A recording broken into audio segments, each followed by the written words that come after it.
Welcome, gamers, and thamers. We are here with CLG Run It Thursdays, and we got the finest Guilty Gear action for you. We saved it just for you. I put it in my fridge, and I brought it here. What's up, hi everyone? My name's Ryudo. I'm Brett. How you guys doing? How are you doing, Rito? I haven't been able to work with you. I have an opportunity in a while, so I'm super excited about today. Yeah. I actually legitimately thought about it, and I'm like, I think one of the last times I worked with you was like, what, Northwest Majors? Like one of my first ever commentating it's ever. been a while. It's been a while. So super excited, and we got a great format for you guys today. Super fun. The whole concept of these weekly events is just really awesome. Love the ladder format and everything too. So CLG really put in the work to make an exciting format. And I was thinking, like, right before we were going to this, just like, yeah, it must be really nice being able to just get in these games and just play for a set amount of time, and not really having to wait too much, right? And it's really good for beginner players and intermediate players as well. So really love the concept, and it's something we can only really do because of the online opportunity. So I think that's super dope. Right. It's kind of one of those things that you kind of hear lamented about Yeah. the incorporated rank system, where it's like, Sure. well, you want to make it up in the Celestial, but the only way you can make up the Celestial is be good enough to beat the people in Celestial, but the way you play the people in Celestial, so on and so forth. And this is the exact kind of format we need for that. Just say, hey, we're all playing. We're just playing. Have a good time. Get some practice in. Maybe make some connections here or there. You might meet some people who may not be like, your UMISHOs and whatnot. Sure, but, are people who are just willing to just play for a long time. And Absolutely. I love that's being cultivated with CLG. That freaking rules. Yeah, and let's take a look at our bracket here. So this is the top 8. So these are the 8 players who made it to the top seeds over the course of like the previous hours. So just going down from the top, we got UMISHO, we got FlashMetroid, TestYourLuck, SQ, Romolla, Kazam, Celeste, Razzo. So a lot of names I feel like we are pretty familiar with seeing. I see a lot of these names in other brackets all the time, and I think a lot of these players are going to be looking forward to seeing them perform at Evo next week. It's next week, so right. Oh my gosh, it's just crazy. I know. It's like it's been kind of crazy, kind of seeing like everyone come out of the woodworks a little bit because we've been playing at home and everything like that. We're starting to see some of these players come out, and you probably live this lifestyle as I much has, Brett. With oh well, they're just good online. They're not going to be that good offline. When they get offline, they're done for. And these are the exact same names we've been seeing. Yeah, exactly. It's like, no, they're really good online, offline. You can't escape them. You're going to fight them one way or the other, and they're probably going to put you in a dumpster like a big bully. Yeah, no, I think this is going to be really interesting Evo for a lot of games, but Strive is, I know a lot of people are saying they're looking forward to seeing Strive at Evo, and yeah, just like the whole concept of a really nice, fine-tuned online experience, really preparing like people for what's going to be an absolute slaughterfest when it comes to Evo. So I think today is going to be another really good week to just kind of see how things are going to go with a lot of these names that I am very confident we're going to be seeing a lot of next week. Right. And so that makes it super exciting. Once again, the biggest number of interest for Evo. So this is just more of a less like a top 16 preview that you're going to have at Evo. And most likely even like a top 32, because we're going to get a lot of country representation here. Yes, no, definitely. With that, let's get to our first match here. Yeah, let's get it. Ready on our end. I'm super excited because as we saw in the bracket there, we just have killer names all the way through. I realized like I just kind of ran through them without discussing them, but it's like each of these matches is actually really fun. So it looks like, let's take a look at the first one up here. We've got UMISHO versus FlashMetroid. So wow, it looks like they're probably ready to go into it, and we are starting off this event very strong. Oh my gosh, there's nothing but strength all the way through here. UMISHO making their way in already here. Just, geez, like no fear at all. Yeah, it's been really nice being able to watch both these players over the course of kind of the Strive bracket by UMISHO. Getting bursted in the corner, though. Yeah, there we go. Oh, great counter hit on the land there from FlashMetroid. They're going to get the corner break at the same time. Good stuff, and massive damage, and even a little bit of an extra swing there. Yeah, wow, FlashMetroid actually doing such a great job of just evening out these odds here. Nice, gets the full RC confirmed. I like that from FlashMetroid. Doing a backdash during the bullet pressure and everything like that, and then attacking right after there. FlashMetroid just continuously gets more confident in their playstyles as they go along, but UMISHO has always been confident from the get-go. Yeah, it's really been a back and forth in this first round. Like, both players just kind of bursting off of each other, just, finding their hits, and we're going to see who can close this out. Oh, nice BRC there. Oh. Great 6P. Gonna get the gun on the anti-air. Nice stuff from FlashMetroid. Yeah, Flash, he was ready. The BRC I thought might have kept UMISHO alive there, but FlashMetroid just one step ahead. Right, absolutely. Oh, UMISHO, they catch the landing there. Great stuff. Gonna take the corner here. Ooh. Ooh! Yeah, In FlashMetroid, no care. This is kind of one of the beauties of being able to watch Stride 3 out of 5 is like all these interactions we're seeing are really cool. Really a lot of great high level stuff here. But UMISHO looking really strong in this second round here. And nice little super there to reach the corner. Gonna break the wall there. All right, UMISHO, show me your new setup. Show me your new Happy Chaos setups. Oh, just gotta play it safe. I mean, this is what you want to do as Happy Chaos, right? You got all the resources at your disposal. Just clean up your plate. And I kind of like how UMISHO walked for a little bit with the gunshot as well. I like UMISHO's playstyle because they always do little fanciful things just to end out the round or anything like that. They're always having a good time, and that is just such a joy. That's what you want to see, right? It's so cool because this is your first version of the game, new character. Really just love watching the players innovate and try and get the most out of these characters, right? Right. With a lot of the recent patch notes and everything like that, Happy Chaos still a very long-range character, but absolutely. a lot of but a lot of long-range characters have kind of like, well, if you get in though, you get a little bit more reward aspect, and UMISHO was already playing in a little bit, so it was like an UMISHO patch more perfectly. No, absolutely. I think it's been a really interesting way they've adjusted the character to not just full nerfs or full buffs, but just kind of readjusting the ways to take value where you can. And UMISHO coming out of it, definitely, like you said, feeling really good about that. Right. UMISHO just got the flex on right there. And FlashMetroid started off super strong, but UMISHO is just so dang good. Yeah, he had a really great round one, but UMISHO. I mean, I think just going back to what you're talking about with the updates, it's like I think there were some people who are maybe hoping that we wouldn't see as much of this character at EVO, but I do not think that's going to be the case whatsoever. You all out there acting like, we're finally done with Happy Chaos. Oh, yeah. Yeah. You of unfamiliar with Arc System Works patches. You sweet summer child, right? Yeah. I'll let you know a secret. I started with XR, and I'm still waiting for Johnny Buffs, or Johnny Nurse, excuse me. Yeah, we got the Johnny Buffs. He's doing fine. Yeah. Okay. Well, a stare down actually at the beginning of this next round. Whoa. Gosh, taking it a little like slow in this next game. Yeah. Yeah, like singed the hairs off of Kai's head right there. Oh my gosh. Shoots him straight out of the sky. Right, looking like Duck Hunt right now. Jeez. Yeah. All right, great jump in though from Flash. Just a simple jump in. Tries to get the plus frames off that Jackson kick, but doesn't work. And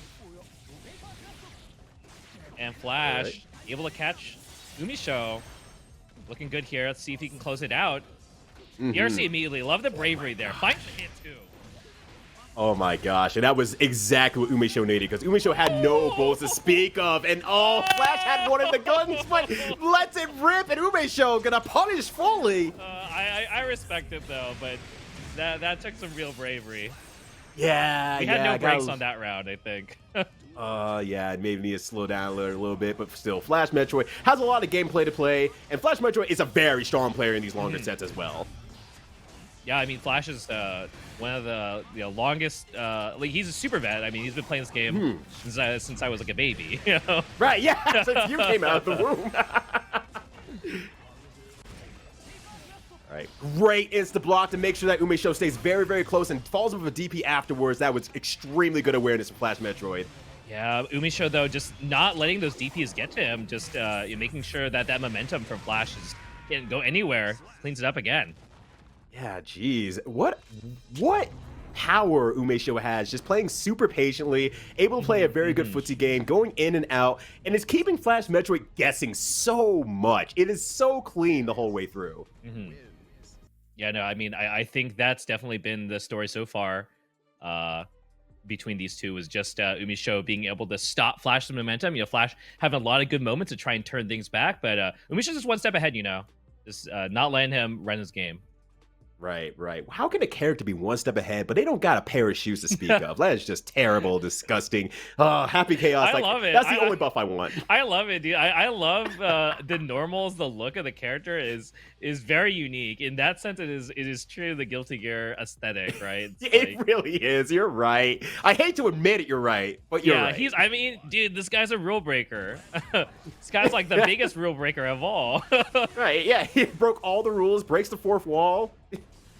All right, but Yeah. staying out of there, breaking the rules already here. Gun comes out, roll comes out. Great block from Matt FlashMetroid. I want to say, I think one of the things that Flash has been really good at this set, but he hasn't really led to a lot of wins in terms of games, but just looking for these jumps from UMISHO and trying to catch him with a trip guard or just, winning neutral that way. And, so hopefully he can make something out of that, but he's got a lot of pressure on UMISHO. Look at this guard bar just getting racked up here.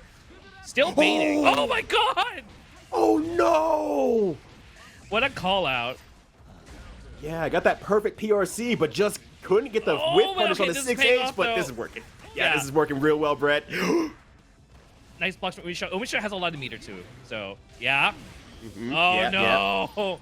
Oh my gosh, now it's full screen. The trouble start again here. FlashMetroid trying to get in while they can and doing a great job, but oh, there it is. Yeah, we've seen that time and time again. Just smart jump outs from UMISHO. Not letting Flash get too greedy. And yeah, that, like you said, that was definitely Flash's best opportunity. And now it's going to be a little tough. Yeah, now with the hard knockdown and everything like that, gonna jump right in and then BRC backwards. Okay. Okay. That could have been UMISHO's life. It falls out. And, oh, there we go from FlashMetroid. Yeah, Flash smelled the fear. That's a pretty key round for Flash. See if they can run with it. But UMISHO once again. Oh man, all the way to the corner and the wall break and the super ender. This is just like exactly how you want your round to go. Yeah, just got a little bit of concentration back, got all the bullets back from the super, and capitalizes on damage, gets the hard knockdown, does it again, just gonna charge up, do it again, same verse as the first. This is the kind of thing you see the hard work UMISHO's putting into this, the sequencing, so clean. That's a really good terminology, Brett. Sweet sequencing. That's what we're seeing from UMISHO the whole way through. FlashMetroid is okay, RTO, let's go. Yo, Raw the Lightning, let's go. And gets corner off it. Oh no. Oh no, this is such an insanely even move there. So FlashMetroid probably trying to just get in, but fortunately does not work out. But UMISHO now on match point. Fuzzy button from UMISHO is gonna keep them alive. But still one more round to go, and I do really like the stuff that Flash was doing in this game so far. So I think this is looking exactly how he kind of wants it to go. I mean, not happy about losing that round for sure, but I think the reads are there, right? Right. FlashMetroid is getting those peaks into like UMISHO's mind, but just hasn't been able to capitalize it enough. But here's a good example of that. Yeah, I mean, he's making UMISHO slow down, right? I think that's important. It's hard to make UMISHO slow down because they have so much confidence. Case in point. Oh my god. Oh no. No. Swings out once. Can you do it again? Okay. Do it again. I love that burst, actually. That's a huge burst here. Just going to try and keep him out. But, oh, there it is. Flash, with these calls, finally paying off. FlashMetroid bringing out the Tesla gun. Okay, that was obviously a key win to stay alive, but I think more than that, just the call outs from Flash finally like paying off. We saw some whiff DPs or some DPs that didn't lead to rounds, but I think Flash finally taking rounds with some of these calls. That's pretty big. Yeah, absolutely. And just you're starting to see some of those very small adjustments for FlashMetroid, and definitely watch it in this round here, folks. You're going to see these FlashMetroid start to like kind of do a little bit more walking, more up close stuff and whatnot, and that's going to catch UMISHO off guard, trying to jump out of situations and press buttons in situation. That is what Flash is going to be looking for, those counter hit situations that Kai Keese gets so much damage off of. Yeah, UMISHO though looking like they don't want to give Flash that opportunity, going in pretty hard so far, just right off the bat. See if Flash can stabilize here. It doesn't look like it. Oh gosh, here it goes again. That sequencing, as you mentioned earlier, Brett. Yeah, and we're not too happy as Flash here. This is the kind of happy chaos game. But wow, Ghost Throw, I hadn't seen that before. Actually, I think that's a pretty rare throw from UMISHO. But I like that though, taking that risk when it's he can afford to take those losses. Right, exactly. Just throw a little bit more onto the pan there. Just keep things a little bit spicy. UMISHO is just an absolute master cook. Absolutely. See if Flash is an uphill battle here, so it is not looking good. UMISHO probably pretty happy to get the cross up. Yep. All right, making it count for sure. Jumps right back in here. Okay. Nice conversion. Yeah, that's juicy. Real juicy, actually. Whoa. Ooh. Yeah, UMISHO has meter, so that's one thing maybe Flash might be playing. But yeah, love the positive here. We've got 50 for both players now, so see what we got absolutely. here. UMISHO really is a fan of using. Oh, that was really good. Using the fan of like BRC for the meter and whatnot. It might be waiting for that a little bit defensively and just to react to something. But time is up. Nice confirms here from Flash. He stays live. Ties it up 2-2. Oh, sorry. I'm freaking out. Yeah. No, it's fine. It's fine. These are great matches. Yeah. FlashMetroid is coming back. Oh, no, FlashMetroid's dying. Oh, no. Oh, no, what a great anti-hit, but Flash. I think I cursed him here, yeah. Super to break the wall. We're in the positive. This is, one touch here for Flashies. You gotta defend this mix. Or just, the pressure. He barely, he can't get his meter too. He's barely out of 50. Okay, gets it here. Has to make it count. Oh, okay, it's time. Let's do it.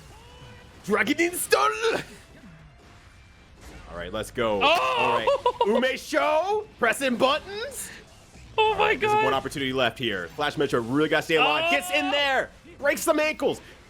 So scary. Oh no. That's it. Oh my God, just from YRC.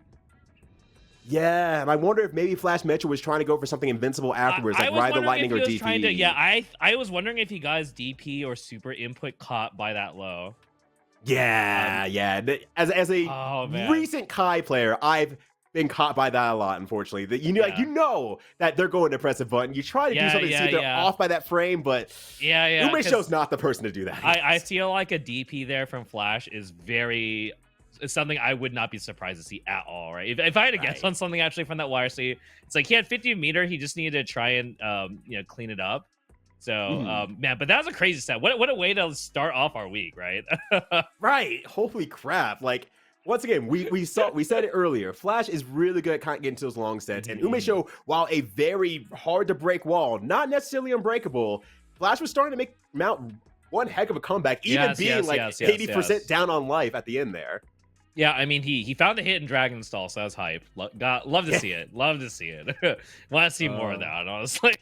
yeah. We have not gotten to see nearly enough Dragon Stall quite yet there. So, but UMISHO will be moving on. But, in the same time, Flash will be in the lower bracket. Not done yet. Can make a comeback here, but looking at these names, that is going to be a task. Yeah, I mean, at this point, only killers in this bracket, right? So, yeah, definitely not fun to get knocked down into the lower bracket this early. But next up, we got Test Your Luck at SQ. So another great match. Looking forward to it. And then the winner of this match we're going to see is going to have to fight UMISHO in winners round 2. So yeah, it's tough. Not happy to have to be one of those players right now. It's oh gosh, I mean, I'm excited to see it, but I don't feel for either of them. I'm like, I don't want to be in your position. Can you imagine just thinking that these players, like, they wake up, they play a couple hours of these ladder runs. I think I was looking at the kind of placements. It was looking like maybe you play 10, 12 matches if you're one of these players here, and then you just jump into something like this. Yeah. All of a sudden, you're tasked with what could be grand finals in any other tournament in the world is now your top 8. Yeah. And like, it's not like there's only 20 or 30 players there. There's like over 100. I think it's like 140 people participating today in this run at Thursday. So it's like you're just diving right head first into this. Right. But you can't do anything, but you can't run away from your problems here. You can only run it here on CLG. So we're getting to the match here. Test Your Luck versus SQ. Definitely two different types of play styles. SQ being more of that sequencing, buildings play style, has kind of everything structured. And Test Your Luck, as their name implies, just going in and going ham. Yeah, gotta love watching Nago. It's a game a lot of people say is about RPS, and this character is the god of RPS, basically. So... every time he wins the RPS, you die. So we'll see what SQ can do about it. But SQ fighting back here. It's very even right now. So 50 meter. Oh, gets hit by the SSSRC. Yeah, she has to burst out of that. There's nothing else that SQ could do besides burst. Oh wow. Okay, call out by SQ. RC confirmed. This is good. Yeah. All right, quarter games begin. Oh, tries to mix it up there. Tries to kiss the open, but barely makes it out in those last few hits there. SQ should be taking that first round there. So, just like the previous match that we watched, very close so far. is definitely kind of feeling out the waters in the round 1. Right. Oh I my! will say, Yo, you back Fukio into Fireball though. Cerebral. Gosh, yeah, absolutely brain genius out here. Test your luck. Yeah, SS goes for the command grab, but SQ knows, jumps out, gets the hit. We can not enough for 50. We'll be happy with that though. I'm very happy with that. Oh no! And I was gonna say, one big thing, despite how this match looks right now about Test Your Luck, is that they are the kind of player who really exhausts your decision making, makes you feel bad about losing one option or one decision, and makes it count from there. It is definitely a very appropriate name for the character. Yeah, exactly. So it's like, while this first one might seem heavily in SQ's favor, you know, she still needs to be on the lookout for what Test Your Luck's going to do. I mean, you know, SQ read the command grab, jumped, you know, swap, like it was like everything. I'm actually pretty impressed that whole thing worked out. Looked very studied. So you know, but if that had gone the other way, right? If you land the command grabs Nago, it's basically like you're playing RPS, but the other guy only gets one symbol to use for the next like 30 seconds. So it's not a fun time when you get command grab by this character. It's like rock, paper, scissors, but you keep throwing out the whatever you want to use before they even get to finish their third hit. Yeah, it's RPS, but you know, you get to use your fist like 2 or 3 times while the other guys just got theirs out there, right? Right. You get to punch him a lot. I know, I swear, bro, it's rock. Well, we got a blood rage here. Anime combo. SQ definitely not going to be the player to drop that. Yep. Yeah, that's one thing, good thing about SQ as a whole. She's always been really good about, like, throughout the years, really paying attention to, like, the opponent's status and whatnot, and her own meters as well in other games, because she used to play Sin and Exard, and it's just a lot of that will really pay off playing against someone like Nagoriyuki, who's looking at their meter, and you have to be looking at theirs to figure out their decision-making. Yeah, looks like SQ reading right again, Test Your Luck going with the strike, and like the first time, then, you know, went for the command grab, didn't work, so let's do the strike, didn't work out again there, so SQ, yeah, still has yet to be command grabbed. It's pretty big. Yet to really be hit too much. I mean, obviously, okay, I spoke too soon. Test Your Luck, able to run down all the decision making there at the end before I could even finish. Okay, hold on. It begins.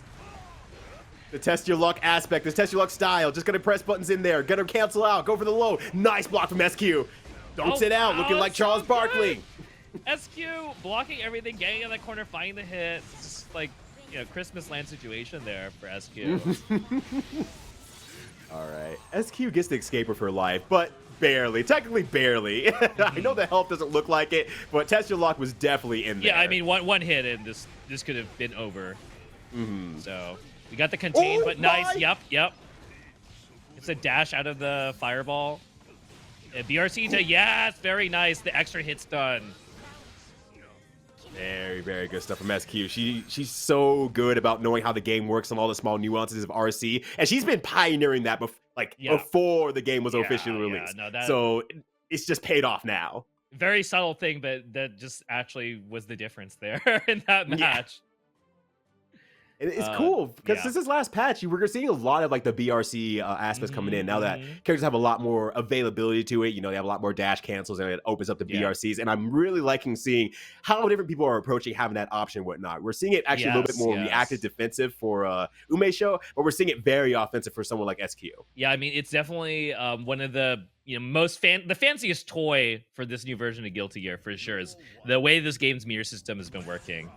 Absolutely. So it's been really fun. I really like the adaptations they made. It's pretty clear what they saw as the things that they wanted to change them to make the system more fun. So, I think they're being pretty successful as far as how this mirror system works to give players, that kind of free form expression that you expect in the Guilty Gear, series. Right. It's a really an homage for home there, but right now I feel like Test Your Luck is not having nearly as much fun as the game developers. Yeah, I mean we got 50 meter here, so we can find the hit. We're good, but SQ probably not gonna let that happen. We'll see. Yeah, just disengages, just trying to keep Nago in play. But there it is. Okay, no counter hit or anything. So staying alive, gets a command grab. Oh no, but RC. Oh no. All right, but we use all the meter. Gets a nice Beyblade. Great confirm for Test Your Luck. Yeah, that really could have gone either way there. But, Test Your Luck having some good opportunities, but is down 2 games. You know, as SQ, dude, we've been talking a lot without. I feel like in a blink of an eye, SQ's climbed out 2-0. So yeah, it is gonna be tough for Test Your Luck. Really wants to try and win this round here. Just get absolutely. You know, need that go next mentality. Nice Fukyo out of the corner again, but SQ just sticking on him. Yeah. Yeah, just like really dunking from the high up air, hits anyway. Just very, very confident from SQ. Just playing it through, kind of preventing TestYourLuck from playing anything, getting out as much. SQ on match point because of all that as well. Wow, calls out the Fukyo. Swinging. Oh my gosh! Hits the anti-air. Yeah. Hitboxes, let's go. Right, yeah. Yeah. Shouts to hitboxes, not shouts to hurtboxes. Good morning to everyone but hurtboxes. Right, SQ just looking to close it out here to take that 3-0, but let's see, you know, Nago, Test Your Luck, not gonna happen. Yeah, we got everything there. All right. Yeah, and I wonder if TestYourLuck was trying to dash out of the corner there again. You saw a little bit of a few frames of walk there. Unfortunately, pans out to nothing. SQ punishes it, and she's going to be moving on to face a UMISHO. That's gonna be a fun one. Very much looking forward to seeing that one. So, you guys, if you guys are watching, definitely tell your friends to come in here because the quality of the match is really high. It's really fun, super condensed event. So I love that so much. Right. Looking like sweetened milk out here. Everything is just super condensed, and once again, it's just like the cream rises to the top. And considering these were ladder matches to actually be up here, both these phrases go hand in hand with one another. So absolutely, everything works. Yeah, no. SQ definitely really impressed me with that set, though. Just her ability to disengage while also getting a lot of value out of just the play around, looking very well oiled. Like that was just a really good example of just not only don't get hit, but it's like don't get hit the guy when you're neutral, run the game down, take the round, right? Like. All you have to do is do that. Nago's not a problem, right? Right. It's the very Sonic Fox thing where once they said, oh yeah, I just decided I'm not going to get hit anymore. SQ has that same mentality of like, why do I just win the neutral? So we'll just move on from there. Yeah. But next up, we have recently signed, mind you, CLG Romolla versus Kazam. Ooh, and excellent. We repping our own event here. Yeah. This is the first event she's actually competed in since being signed up to CLG, so she has something to prove out here, honestly. Yeah, you gotta win your own tournament, right? Yeah. Like, can you imagine going out 0-2 at this point? To like, let me see that contract real quick. I just need to look at it real quick. Yeah, well, like I definitely I was looking at the seeding, and she definitely had a bunch of games already ran. So I obviously I wasn't here since the beginning, but I assume she was kind of like you wake up, you sit down, you're like, all right, time to lock this in, right? Let's at least get this top 8 locked in here. So she's here playing against Kazam. Let's see how this goes. Oh man, and she did really well in the last run as well. She ended up in 4th place and everything like that. So just looking real strong as of late. I've been watching her streams, of course, and really putting in the effort for Testament. Yeah. And I will say, from my own personal experience, having gone online a lot more as of late, now that I've had a little bit more time, Testaments are everywhere. They're everywhere now, and they're all really freaking good all of a sudden. I'm pretty sure it's Romolla's fault. Yeah, so, I mean, you have a really strong player to study from, and you started off the first version, had some issues that you had to kind of play through, so it's like you had the training weights on, and now this character getting a good amount of help in that update, and gotta be feeling good about that, right? You're ready. Right, exactly. Yeah, no more 100 times gravity training anymore. Here's the real thing. You better watch out, Cell. That's her Mola. Keeping Kazam in the corner here. Gotta try and keep Millia. Yeah, where you going? No jumping. Stay in the corner. Yeah, I know you got 3 jumps, but I don't care. I don't care. I have more important things to worry about, like winning this match right now. Okay. Oh my gosh. She just knows. She just knows. Yep. She just knows. Ready for the jump too. It's not fair, Brett. She can't just know everything. Oh my God, stop. Oh, you get to confirm off of that too. Oh, beautiful. Oh my gosh. Oh, okay. 6B not working out here. And yeah, we're Millia. We're all over the place now. These anti-airs finally showing their cracks here. Kazam, Yep. Damn, ranking it up here. Yeah, we got the Millia round from the looks of it. We gotta finish our plate here, right? Oh, uh-oh. All right, forces the burst, but keeps the corner. Oh, gets thrown on landing. This is trouble city right now, Brett. Yeah, yeah, I could feel that burst is not. I don't want to lose this round burst, right? It's like this is my round, and just like that, Romolla. Oh, no. That is the most feel bad though, right? That was a definitely my round burst, and then nope.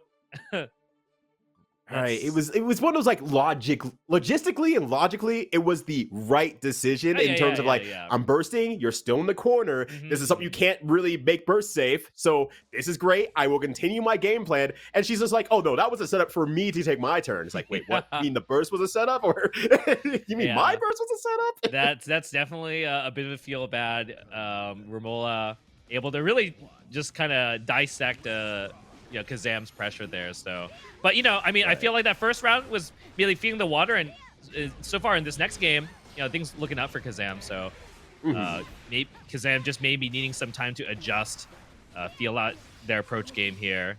Right. Kazam has a movie and Romolla doesn't yet, so Kazam has a lot of Hollywood power staying here. Okay, Kazam. All right, one more knockdown. We'll do it after this. One is a great position for Kazam right now with the hard knockdown.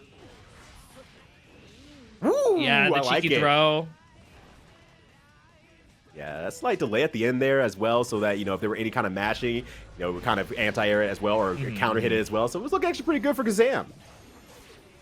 Yeah, okay. We're just trying to stay on Testament here. We're doing it. Romolla, I feel like... Go ahead. Yeah, no. I mean, I was just saying, Romolla looking kind of in trouble. Like this is not looking good in game 2. See if Romolla can climb out of this mess, but Millia just sticking on her. Yeah, this is looking really, really hard. Kazam really ramping it up. But I was gonna say, I feel like Kazam has a playstyle that's very much like, yes, it's a mix-up, it's a 50-50, it's a guess, whatever. But Kazam doesn't even entirely know where they're landing. They're just kind of setting it up so that it just looks cool, and that's all they're going for. Oh my gosh. That was a funny interaction. I love that. Okay, good burst for Romolla, avoiding the sweep. See if she can try and take control back of this round, but Millia so tricky. So hard to catch this character. Oh, what is this? What? No, stop. What is this memeing? We're memeing here. Oh my god. Please let me in on that drug stash you have, Millia. Gosh. Jeez. Oh my god. We did not just see that. Oh my god. Brett, we saw it, and we have to internalize it, and we have to commentate it. We have to talk about it. We cannot escape. It's not just leaving as much my as Romolla eyes. cannot. It's burned into my memory. You're gonna be sitting at Evo next week, just like in the corner, to shake your head, like, yeah, I saw that, huh? Yeah, I'm gonna go to dinner after this, and I'm just gonna be sitting down, like, oh, man, that happened. Dang, what the heck? All right, that's a highlight of my day, I think. Right. Swinging and winging for it. That is absolute wildness. Gets back in again. Kazam making it happen like magic here. Yeah, the air dash into Capel is really giving Romolla a hard time. But, it is what Millia does, right? Like, yeah. Needs to win all these interactions, and Kazam is doing a great job making more interactions happen. It's just like more like the overall average. If I make enough mix-ups over the average of time, I will win enough to win a match. Yeah, and looking in hindsight now, that first round was really an indicator. It really was just feeling the waters, because we have really not seen the 6P give too much trouble from Kazam. But Romolla just find a 6P here. Another one. Okay. Yeah. Ooh.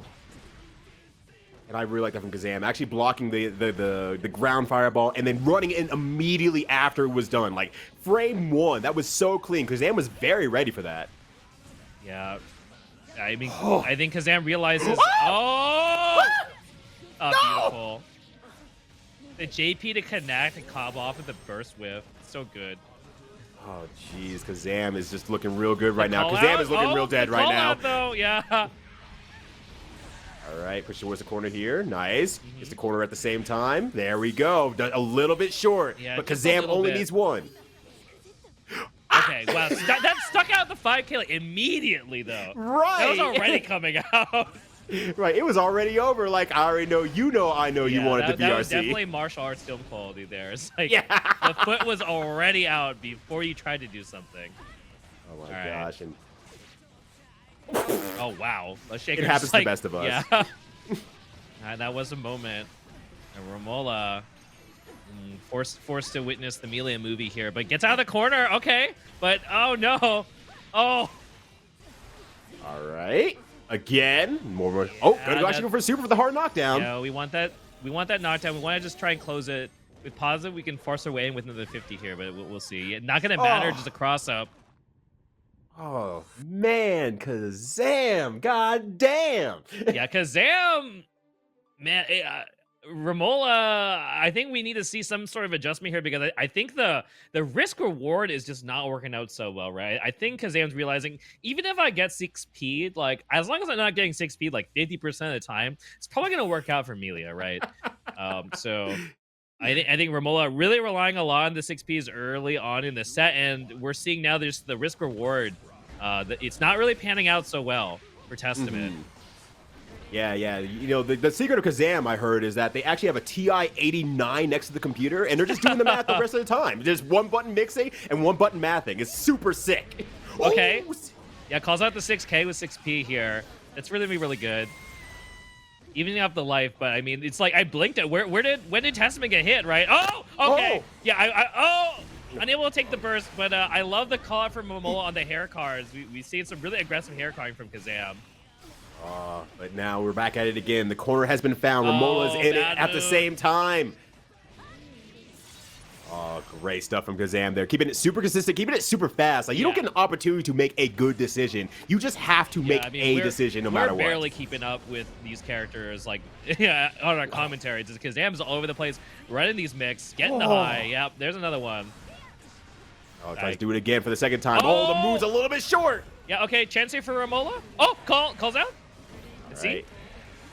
Here's the hard part. Romolla has to keep Kazam out from doing the math again. Oh, there we go, though. Gonna get the succubi out. What a confirm for Romolla. It's so good. All right. Not over yet, though. I mean, it can definitely still very much alive here.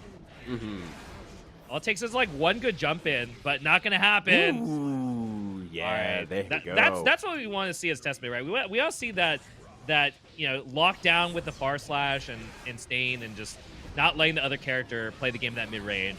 That's where we're really excelling here in this matchup, I think. And Romolla definitely wants more of that. Kazam, though, gets overhead. See, I know Romolla got the burst. I feel like Kazam doesn't really care. Yeah, I mean...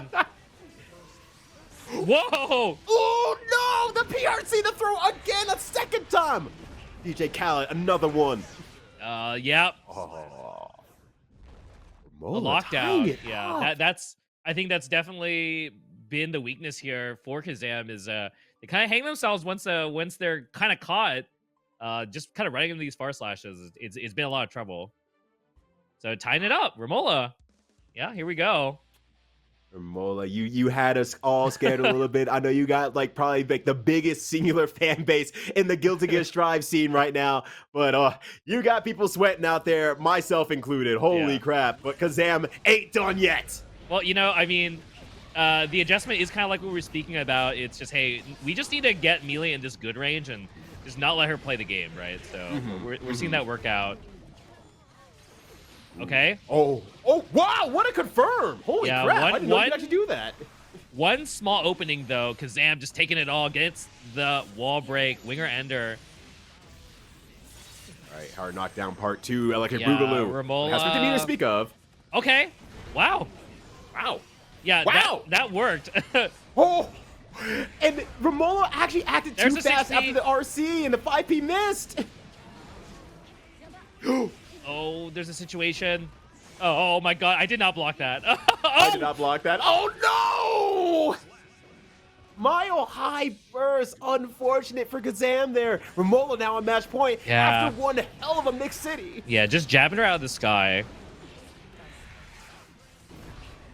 Oh man. All right, now we're having that keep away game that you mentioned, Brett. Just really keeping out Kazam, making sure that they can't get in. And it's so far so good. Doing a good job trying to get back in, but Romolla, she's just too strong. Yeah, Kazam Finds it though. Okay, here we go. Here we go. All right. No, we're both on Romola's side as well, so she just has to hold this.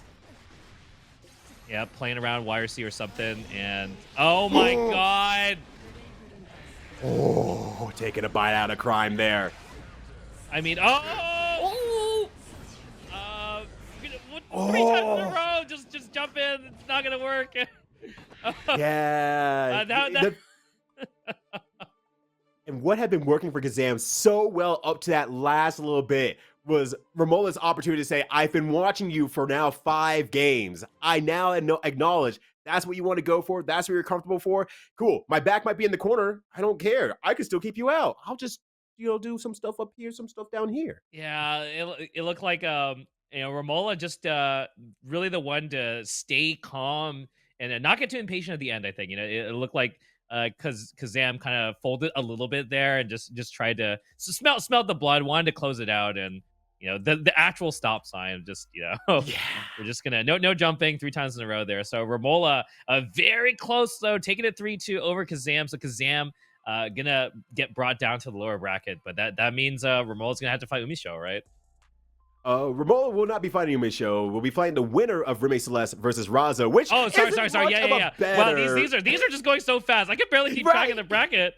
No, it's fine. I got you, fam. This is a 2-person effort. It's a team this is game. Crazy. These matches are crazy.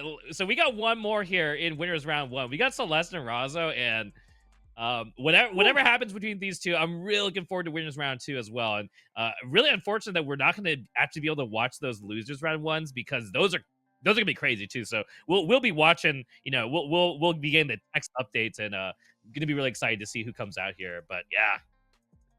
Oh my gosh, I'm so excited for this one as well because Razzo's been on a tear. Yes. Yeah, they've just kind of come out. They started playing and they've been on a complete tear everywhere, while at the same time making fans out of everyone from their sheer existence from the things they're saying, like a trans rights and whatnot. Yes, and, yes. There's Remi Celeste, I might be saying this wrong, but Moth VTuber, I believe is a Moth. Don't get me wrong, might be something else. I apologize. Wasn't sure, honestly. Yeah. But that's cool. I'm not sure, and I'm too afraid to ask at this point. But still, Remi Celeste has their own fan base as well. And, these are very two explosive players in their own rights, but also very lovable players. You don't want to see either of them go home. Okay, Razzo though, yeah. Running the tear. This is Leo gameplay at its finest here. Oh my gosh. Yeah. Oh. Razzo's just so if you see Razzo in person, you're like, oh, they seem really nice. And then you play Razzo again, you're like, you're not the same human being that I just met. We are not the same. Yeah. Oh wow, what the hit though. Yeah, Remi, I mean, you just don't really want to deal with any of this as Axel, right? It's just please, I'd rather not interact. Let's interact from across the screen. Right, exactly. This is optimal setup right now for Remi. Just say, hey, stay out. Play that stop sign game that we saw from Romolla the last round. But this is definitely an Axel round so far. At this point, I think Remi's pretty happy here. Even if we take some damage, wow. Just pure Abare with the 2K. And I mean, that's a great Abare button for Axel. Just something you kind of throw out when you're kind of not sure what's going to come out. It does a lot of good things, kind of low profiles, reaches pretty far, pretty fast. So it's kind of like an emergency escape button when when in doubt, right? If you're not sure what's going on, that move really can put in the work here. But Razzo just dumping a lot of resources here. Love this combo. Oh, it's so cool. It's such a cool combo. And Celeste, though, no hesitation. Oh. Okay. We got to do it, right? Sometimes you got to keep them on their toes. And also, a big thing is stopping that positive, too, right? Yeah, that was really important. After the wall break, Romolla did a really good job of that, too, actually, in the previous set, was knowing how to fight back after a wall break to kind of minimize the amount of meter gain from positive here. But Razzo, oh no, yeah, it'd be like that sometimes. There's a burst, and it does get used. Okay, so Remi unable to play around that, but I mean, hey, your Axel, when you get 50 meter here, can very easily close it around. Let's see what Razzo can do about this, because we don't really have resources.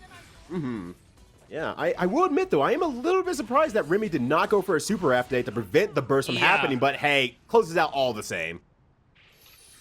It might have been. I mean, that sequence happened really fast, so Hmm. Remy might not have had enough like opportunities to kind of check the gauges there. Just was Right. also Yeah. like it was a pretty nice punish. So you just get excited sometimes, right? You're just like, oh Yeah. No, yes, you're yeah. definitely right. So Remy though gonna take it 1-0, but man, so much intensity from Razzo. Can definitely still see this going either way, but Remy doing a really great job so far of when you do have the axle spacing and you get that life lead, was able to close out the rounds that you get. So Mhm. I don't think Remy's feeling too bad about this so far, right? Yeah, no. Remi's definitely playing it very well against someone like Razzo, who's so well constructed their offensive play as Leo, and just case in point, just kind of watch out for everything and whatnot. And Remi's not falling into those trappings and everything, and in Yeah. fact, is catching Razzo in those trappings as well. Yeah, caught him backdashing, so the burst already out of commission for Razzo. But Razzo looking like, they want to make it back with some pressure here. PRC's the throw, but no. Ooh! Not going to work against JH, and there's a DP. Not going to work out. Air dash. There it is, that 2K. Again, doing so much work, working as an anti-air, working Yeah. overtime, and just straight out working. Yeah, Remi looking really clean. I don't know, Razzo. Not sure what we need to do in terms of adjustments here, but look at this keep away game. It's putting in a lot of work. Oh no. Oh, not twice, not twice. You can't do that twice. 3 Try to do it times? again. Try Okay. again 3 times though. Yeah, there's an opening that we do find here. And that's all you need, though. Here we go. Yeah, that could be all you need is Leo, right? It's that risk reward mentality. It doesn't really matter if you get hit a couple times as Axel if it doesn't hurt. Oh my god, what is going on? Oh no. my gosh. I like what Razzo was going for there, trying to keep it ground base and just trying to do a lot of resets and everything. But Celeste just way attentive to that situation and just. I think this is a kind of matchup though where it can feel really awkward as Leo, where you're normally used to like, oh, I have meter, I can like DPRC or do something weird at the close mid range, but so many situations where you get knocked out like too far away to do anything, and we're seeing the best Razzo can do is kind of DP to try and whip to create an opening, and that worked out sometimes it didn't. So we're gonna see whether this pays off here, but Remi 2-0 right now. And able to stick to that Axel gameplay, really showing off what's great with this character, right? There's that DP again, and oh my god, there's the burst. Yeah, I was gonna say, like, you mentioned it earlier with the DP using that flash kick to kind of get out certain situations. It feels like every time that Razzo has been able to get that out, they haven't got nearly as big of a reward when Millia had read it and did a lot more damage, make more of the keep away game and everything. It's just not paying off for Razzo so far. Oh my god, another throw. Oh, what a counter hit. Oh, wow, that close slash doing work in there. And Remi Celeste about to be clocking out of work on match point right now. Yeah, that was we saw that happened. That was a thing. That was a thing. Okay. Well, Razzo, this is as good as it gets, right? We're in. We have Axel in the corner. Not enough meter to make a play yet, but oh no, just runs into bar slash, and oh no. We've lost a lot of it here. Remi trying to play it patiently here, but there is burst to speak of at the same time. Oh, great jump back JP's there from Razzo to keep the corner. That was really smart. Still has meter to play with. I mean, burst to play with as well. Maybe looking for that gold burst. Excuse me. I'm so excited by this match. It's getting close now. Fast dust. Woo! Oh, the overhead. Oh. Yeah. I think Remi was very pressured by that guard bar that was racked up. We saw Remi get like a quick hit and just try and get out of the corner. Didn't really try and run it down, just tried to escape. So it did feel like Remi was kind of playing not to lose there. Yeah, and that's always a really important point about tournaments. Sometimes you get into that mindset where you're playing to not lose, and that gets you stuck in so many situations of trying to just do the safest, most logical thing to survive. Razzo looking a little more confident here. Oh no, Oh no! Yeah, that should be it, I think. Yeah, Yep, it's okay, the circle of life. Very just dissected for Razzo. You could tell they were looking for everything in that sequence. And this is one thing that I have seen from Razzo multiple times, thinking like, oh wow, Razzo just seems maybe not be keeping up with this match so far. No. Well, nope. Razzo's just like, yeah, watch this. I'm gonna DP. Well, it didn't work. Yeah. No, I'm going to DP again, and that's when the game begins. I mean, see, right, the second one worked. And every time, I fall Yeah. for it every time, Brett. God. I mean, also just I feel like a player that's maybe less experienced than Razzo would have folded at that point. That's really one of those points where you really see a strong player be strong, right? It's like you're down for the count, you don't really have much, but you see the line and you just take it. Right, exactly. And Razzo is just a masterclass of that, absolutely. Watch through like all these last turns we've had over that last half year. Razzo is always pulling this mess every time. Yeah, Razzo getting thrown here, but still not giving up here. These nice dash blocks. Remi just trying to bleed. What an anti-air. Gonna close it out, I think. A little bit short, but that's okay. fine. That's fine. Yeah. I mean, that situation, very awkward for Leo to recover from. Yeah, really hard to get out of it, even if Razzo was managed to FDs to prevent the chip, but it is fine anyway. Razzo, though, fighting for their life once more, but maybe that's the power-up they need to fight Remi. Okay, here we go. Yeah. Remi gets a pretty good burst off. A lot of space now. Just run straight up with the 5K. Wow. Oh my gosh. This is something else. Nice XP to keep out again. Yeah, Remi actually the one that has no meter, though. Razzo, look at that, just holding onto this 50. Knows, yeah. Oh my gosh, it's not going to need any meter for this conversion here. Love it, keeping that 50. Oh! Great 5K! Oh, and Remi able to stabilize this 100 meter for Razzo. You can't use it yet. All at the same time, though, the BRC will do work. Oh, so gets the corner. Oh, okay. Perfect setup for Razzo there. Can Remi make it out?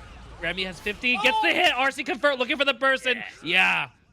Yeah, that was definitely a wait-and-see situation. It'd be really hard for Razzo to time that out there, and Remi Celeste is able to take it, moving on into winners semis. Oh, that was so clutch from Celeste at the end. It was really down the wire, but really loved Razzo's use of 100 meter there. I mean, was really wondering like how we were gonna do this, and yeah, that DPRC all the way to the corner. That's one way to do it. Right. Just really capitalizing, get that knockdown, and even setting up into the back turn very perfectly. So good. It's so good. I'm impressed. Remi was one step ahead, but I really like how Razzo was able to kind of turn things around there. But that, we're gonna see Razzo in the lower bracket. Maybe if they can climb out of that first round one, then we'll see more of them. But we're gonna jump into these winner semis first, I think. Right? We've got UMISHO versus SQ up first. That's going to be a crazy match, right? Oh my gosh, that's going to be absolutely insane because UMISHO just always breaking contention. Just like, yeah, you're right. That is the right thing to do in this situation. But I thought this would be funnier type of play style. Yeah, absolutely.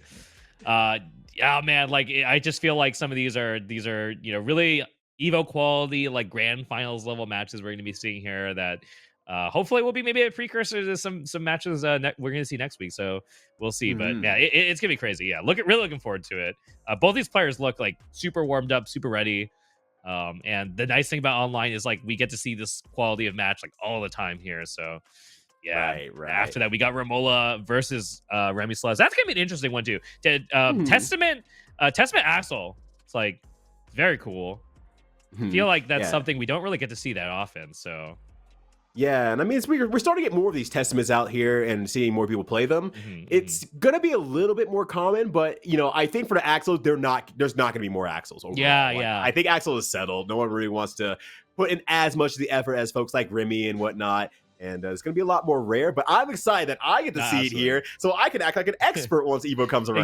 Exactly. Yeah. It's like I don't get the opportunity to watch too much of Axel, so I'm looking forward to it. But before that, we're obviously going to be having UMISHO versus SQ. Characters that, we're going to see a lot of. We have been seeing a lot of here. This is like a matchup that is a very studied matchup with characters that everyone is looking at. So right. You have to learn how to play against these characters to be able to make it far. Able to get the mix and also take the burst. BRC for pressure, that classic, like you were saying before, UMISHO style. We're just, pushing our offense here, just pressing our way in. And SQ in trouble in the corner, but finds the poke out. Doesn't get the confirm, though. All right, but trying to poke out now, trying to find their way to the other side here. UMISHO tries to run the full distance, tries to bring it to the end zone. SQ puts a stop to that, and now it's the corner, and is now fighting for their lives. Yeah, UMISHO has been really getting away with so much with these jump outs. Just such a good jump normal that Chaos has here. Great jump normals, pretty good grounded normals as well, and the BRC usage from UMISHO, always getting them out of situations. It's just immaculate how well UMISHO plays with that BRC. Okay, pressure here in the corner. Finds the hit. SQ forced to deal with another mix-up. Yeah, there it is. The classic. Here's the sequence. Yep, here we go again. Tries to backdash out. Doesn't matter. BRC on deck here. Okay. Just going to continue to pressure. Oh my gosh. And does it again. Oh, no. No. Does it once more. SQ, where do you get the play? Oh my god. and SQ, you know, I mean, at this point, what do you do here? Your best. Yeah, your best your is best. Your best. That is the answer. That is the answer. Oh gosh. Your best. We watched UMISHO play that exact perfect sequence, that inescapable sequence for like I think legitimately like close to 60 seconds. That was a minute of the UMISHO show. Yeah, absolutely. Definitely showing off like what people need to expect. Really gross stuff. Really making the character look their nastiest. So yeah, what a way to go into the finish off game 1 here in winter semis. I don't know. I really like the way SQ was actually fighting back out of the corner in round 1, but round 2 was just like that's tough. Yeah. Okay. And it's one of those things that turn, like though. yeah, it's one of those things that's very scary because you see that situation happen once, and now it's in your head to say, oh, I can't let that happen again. I literally cannot let that happen again. That's a winning condition for my opponent. Yeah, I think that's one of the beauties of fighting games. It's like the way that just experiencing that sequence really changes how you think about it, right? But, you know, I mean, Ram can do some stuff, too. Ram definitely a character that can cause a lot of problems in the corner, but, you know, wow, just UMISHO rolling out. Oh, yeah, it's looking like a Pokemon there rolling out, but putting right back into the corner here. More pain, more pressure, more problems. Yeah, we'll spin the meter. And take the round. Okay, so SQ bouncing back here. Really like it. Just not trying to get locked down by Happy Chaos here. It's going to give Happy Chaos a bit of their own medicine with the lockdowns. And UMISHO, you know, having to burst out of that Rekka, that is probably not the way you want to start. And SQ looking very ready to tie this up 1-1 now. She smells blood. What? UMISHO! Yeah, I have no words for that, man. That was an interaction. Oh my gosh, hard knockdown here. SQ does have a 100-meter though. And UMISHO recognize that and say, no. Yeah, just stay there. And we're able to build meter even while just running away. Let's go positive. Yep. Oh my gosh. Got a bit of meter just in time off of that positive as well, as you mentioned, Brett. We are just not going to let Ram interact here. Yeah, okay. Spend the 50, but oh my god! You gotta be kidding me! RC the clone with the scoop! Oh. This UMISHO comes from Overwatch, and we're seeing like these first-person shooter action things happening so often. I need to be going out and playing some Fortnite because clearly that makes you a great player. I'm so upset. That was crazy. That was so good. UMISHO now getting the wall break once more here. Hard knockdown, full of bullets, and full of piss and vinegar. Yeah, looking really happy about this situation. I'm sure. Gotta block this. Okay, blocks the overheads, but yeah, this is just gross. All right. We were. Okay. What you got, SQ? Okay. You're looking SQ right now. Let's go. Yeah, we oh my god! He pressed the button, gets it, got the burst baited. We have 100. SQ really needs to make something happen here. Playing around it. There's the BRC. Oh, there can't block is. the overhead. Great stuff from SQ, really holding it down, keeping that mental in check the entire way. And SQ is able to bring it back one apiece here. Yeah, SQ, that back throw, crazy. Looked like they were really just looking for that back throw there, and paid off so well.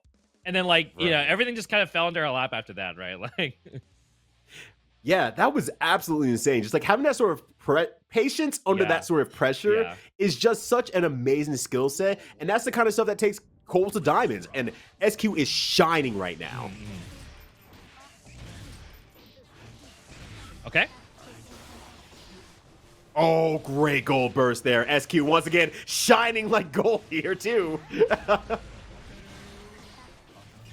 Oh my gosh. All right, here, just gonna use a PRC. The BRC once again, defensive BRC on UMISHO's side is so insanely strong. All right, knocking it down here, trying to push towards the corner. Just UMISHO happy to play the patient game. Nice 6P there to prevent SQ from getting in. It's anyone's game, but we got 50 meters, Rem. Will it matter though? Oh, okay. Spoke too soon. Oh, punches to the wall, falls a little bit short there. Yep. It will not kill Sajam. SQ, the very delayed close slash, but so smart. Oh, okay. Yeah, wow. The guillotine. All right, so SQ still staying really in the game here. I'm legitimately impressed. Every time UMISHO seems to be running away with it, SQ has been holding it down in the worst of the predicaments. All right, high damage combo here. Gonna get the knockdown off of this one. Gonna have that positive bonus. Okay, let's see. See if All right.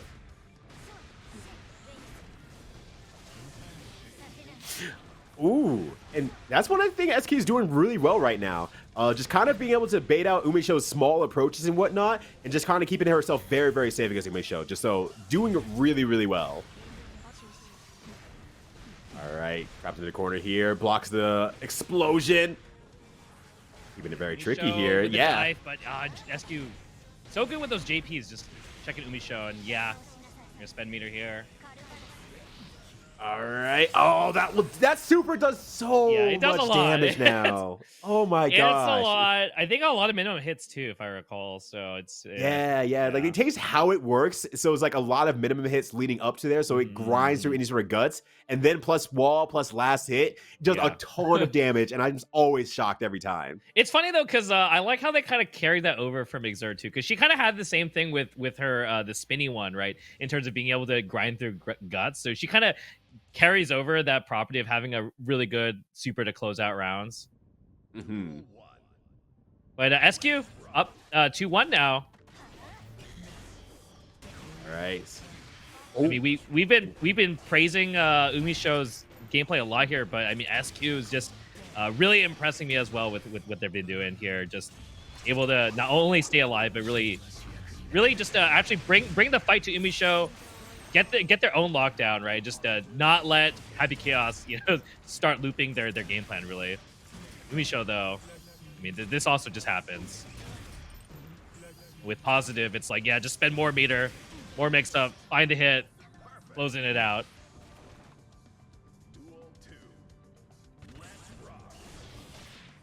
Okay. Yeah, now push towards the corner here. SQ taking the corner back and saying, yo, UMISHO, you have to play last round. That's cute. That's funny. My turn. Mom says my turn on the mixed machine. All right. Those JPs. Those freaking JPs. They were so good from SQ, and she was so good at that in Xrd as well. More pressure here. Okay.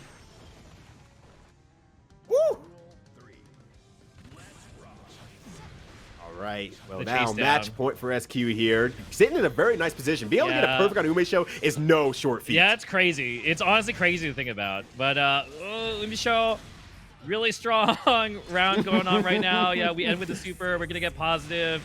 SQ gotta weather this storm upcoming. Here we go. All right, here we go. Yeah, like I like it. I like it. Just get off of me. Just doesn't want anything to do with it. Yeah, absolutely need to do that to be able to live for the rest of this round here.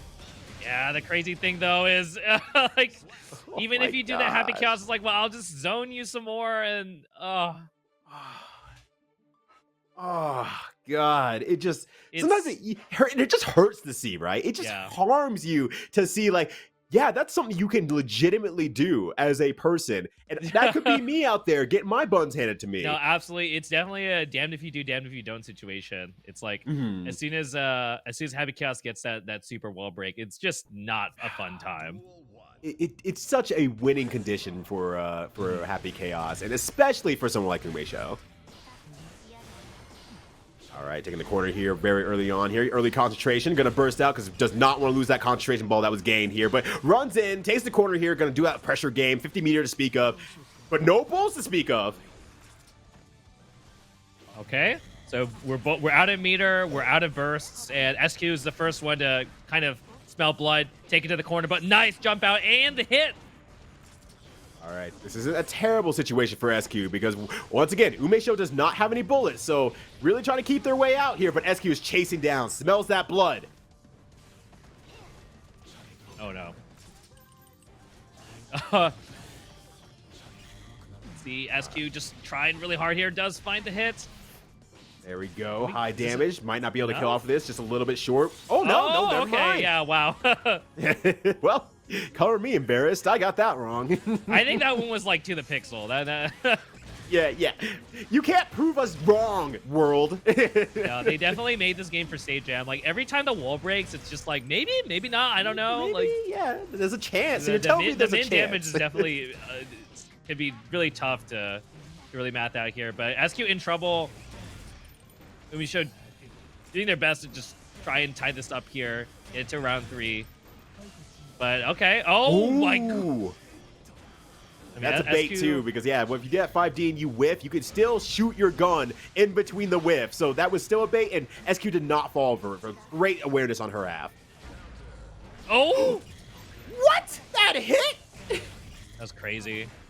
Excuse me, I like to file a complaint. Where's the manager of Guilty Gear, please? Oh, this is yeah. It's like when both characters start building up meter around the same time, it's just really tough for Ram in a lot of these situations, or at least, you know, from the looks of this matchup, at least with these two players playing, it's like UMISHO has really been able to be the one to come out ahead in a lot of these deadlock situations, unless SQ can find like a far slash hit. It's usually how it rocks, right? It's like if SQ can find this far slash, it's looking really good, but if UMISHO is able to dodge, it looks really nasty for Ram, and we're seeing it again here. Yeah, and I think that's kind of what UMISHO is probably thinking too, is like, well, okay, if I can either stay outside that far slash range or get in beyond that.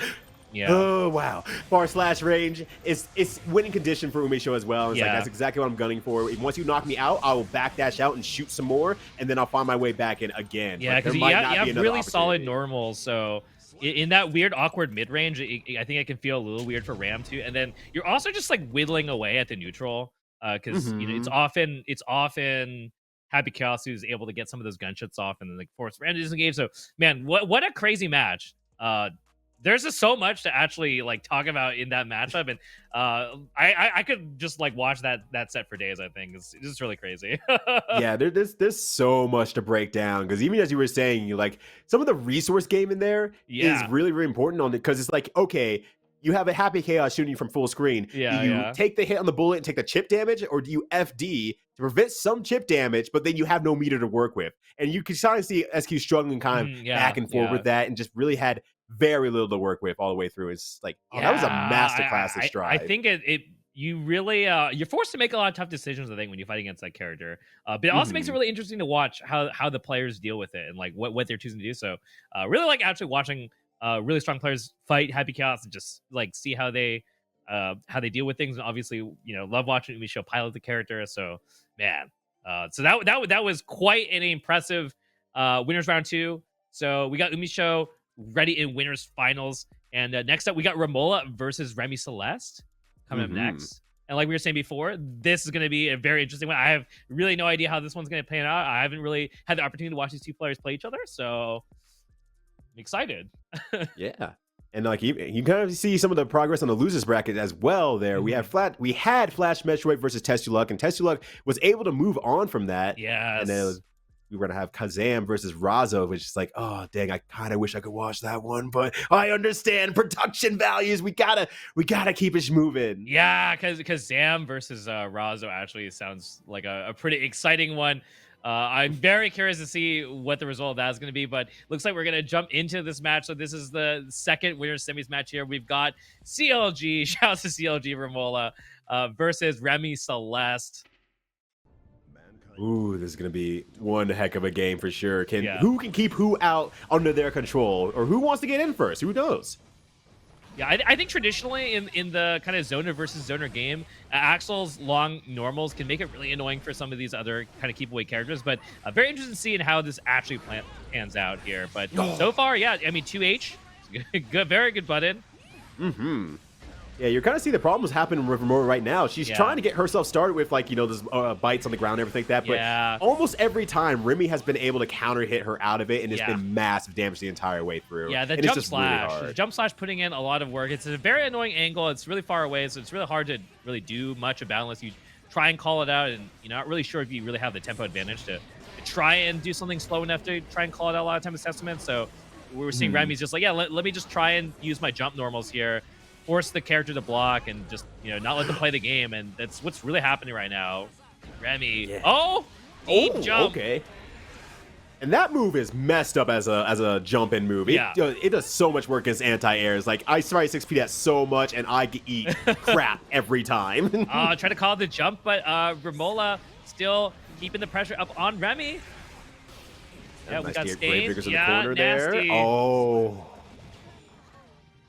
Oh, very, very good stuff for Romolla there. Romolla just relying on the offense to try and, like, crush this matchup, I think. Mm-hmm. Like you said, good jumps. That jump in from Testament also.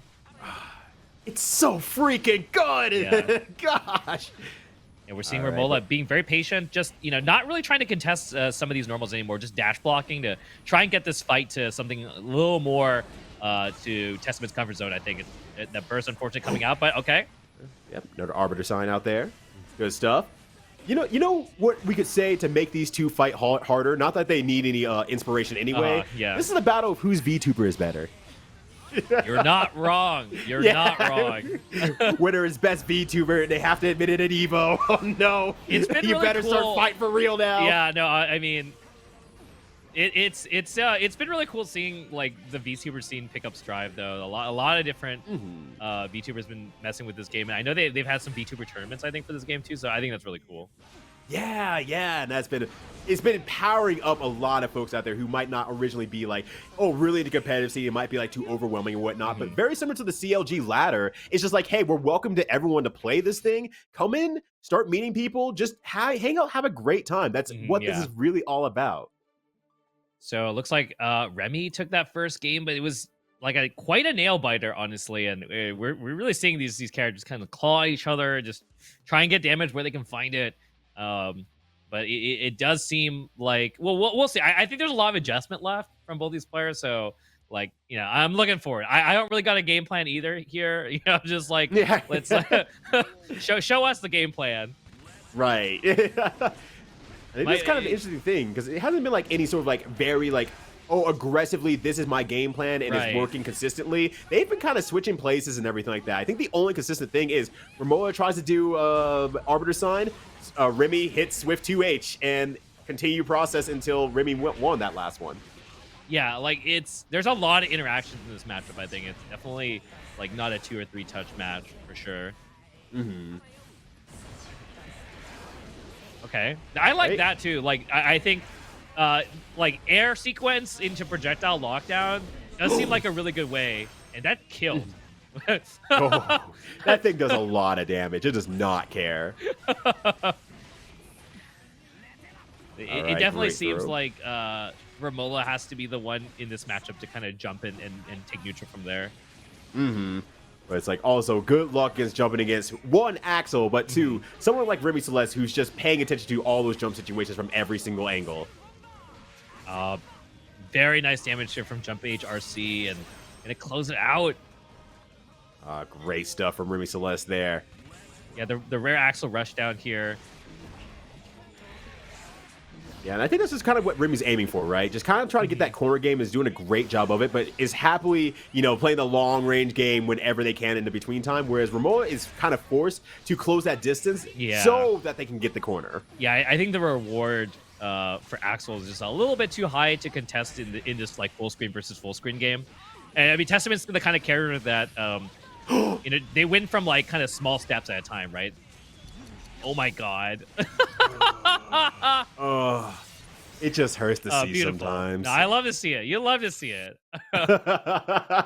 It's just like, well, there's no way they can kill off their command grab that reached me from full screen. No. That's already too powerful to right. Stopping time, of course. Stopping time. So you have all the time in the world to confirm off of that. Right. Yeah.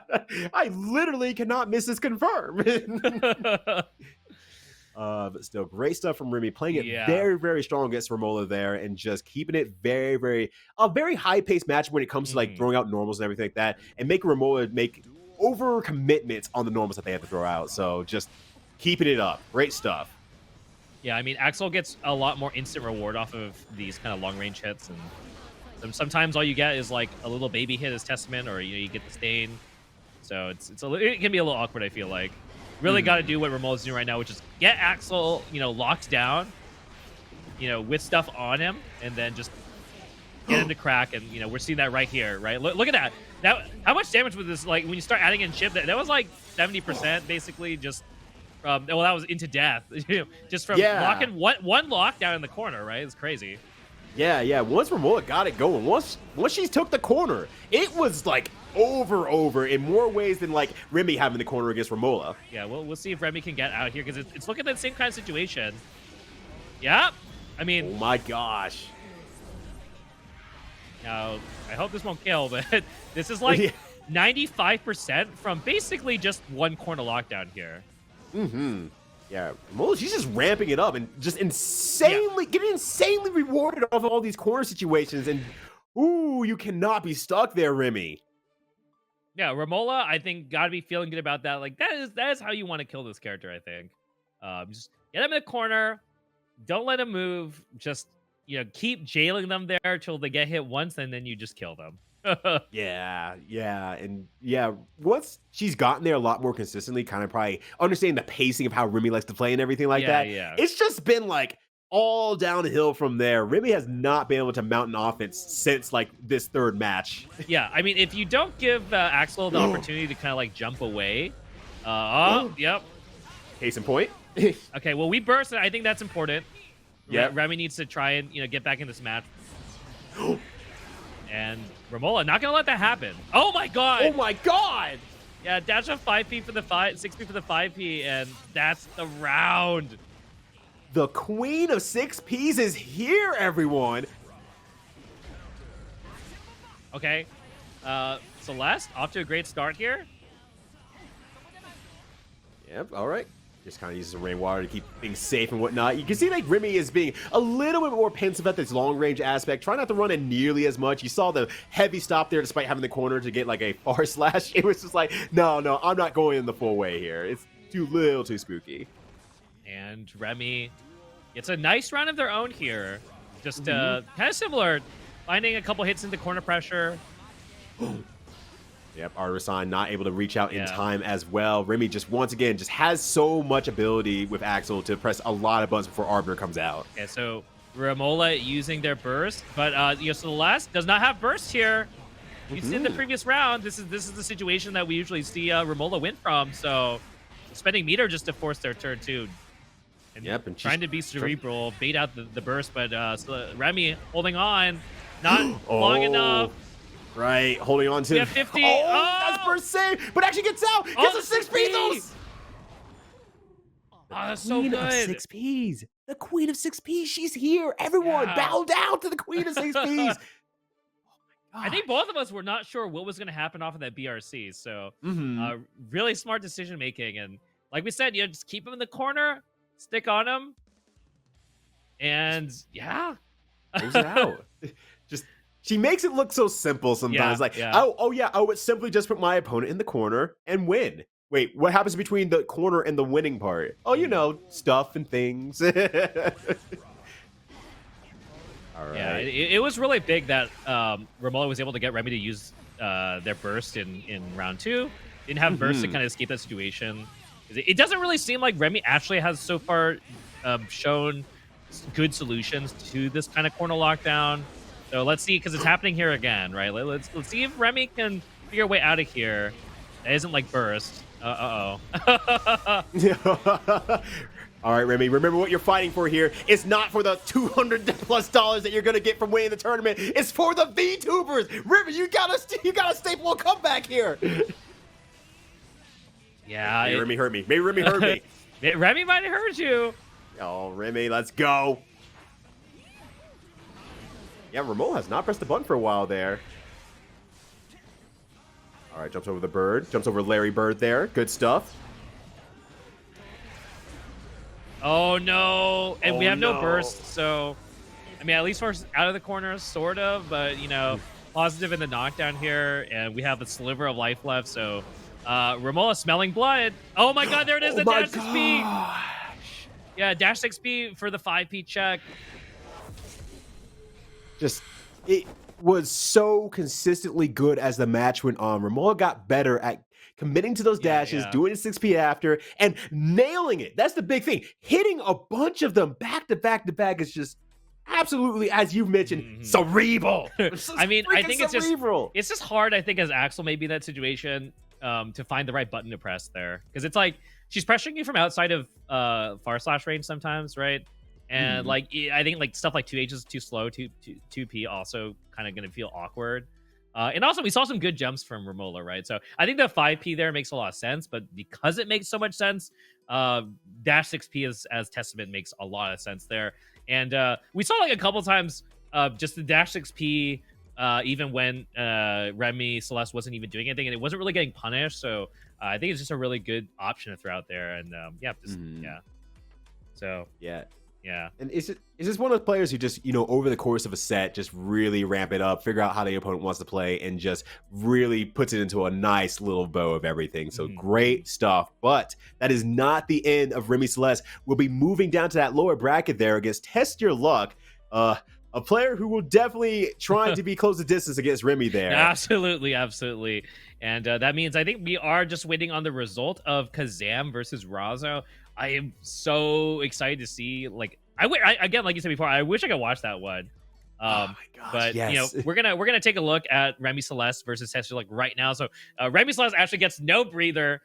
They're just like gonna go straight into it again. And what a change in dynamic, right? You're going from fighting Testament to fighting Nago. That's gotta feel weird, right? Right. They have very similar like ranges in terms of like, you know, how far they want to reach and what their biggest normals look like and everything like that. But they have completely different goals from hitting them. That's for sure. Yeah, I mean, I feel like, you know, this first round or maybe even first game might just kind of end up being a mental reset maybe for Remi Celeste, because I don't know. I feel like I just went in from these long, grindy games against Testament, because that's what they were, right? This was some pretty long, grindy games in that matchup, and now we're going into a matchup where if we get hit once, we need to know exactly the right solution, like immediately. And if we hesitate for a split second, we're just gonna get eaten, like literally. So yeah, right.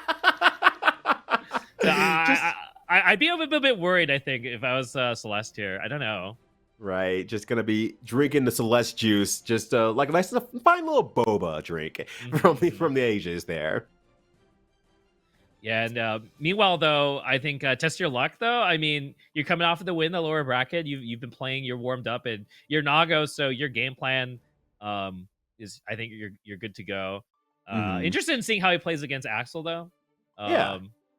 This is definitely not a character that is as common as some of the other characters you used to seeing as Nagos. So, you know, I think if Remi can, you know, obviously if you can keep out Nago, then you're good to go, right? So we'll see how that goes. But easier said than done. You know, much easier said than done. You get caught by like one Beyblade or something, and you just actually explode, or you know. Just But you know, this is definitely not the first time they've encountered each other as well, because plenty of online events have been going on. Test Your Luck is a very well-known name, and you know, don't tell Test Your Luck I said this, but definitely one of my favorite players to watch online. Okay, I'll make sure to keep it a secret. Yeah. Like, never gonna know. Download. Yeah, we'll shut down the VODs, and you know, take it down. Yeah. Never will check out the VODs. Don't check out your VODs. Come on. What if the commentators say something very embarrassing and complimentary about you? Yeah, then I what? know, right? Then what are you gonna do when you see them next? Right. All right, well, here we go. We got Test Your Luck versus Remi Celeste. And looks like we're just going to fireball our way in to start. And Remi immediately using FD to make sure that Test Your Luck stays way the heck out. Yeah. FD definitely very important against Nago. IBFD especially too. Just right, not let this character just do whatever they want on you. But so far, you know, we're building good damage here as Remi Celeste. Big counter hit. Yep. That's the corner as well. Yeah. Okay. Another one. Oh, but This out of is range. good. Yeah. I mean, I think we would have wished to have a little more, but you know, look at this life deficit here. We'll take these 2 H's. Oh, yeah. Or kill. Yeah. I mean, we'll take that too. Yeah, that's also fine. We will also take the match, the round as well, says Remi. Oh, there it is, though. The game begins on TestYourLuck's side here. Has the corner. It's Remi in the corner here, but Remi using that 2K. Oh my God! What? What? What? That was crazy. That was crazy. Okay, wow. Catch the backdash still with 5K. And, yep. Oh, my gosh. That is so tricky. Yeah, TestYourLuck. Loving that situation off of the RC.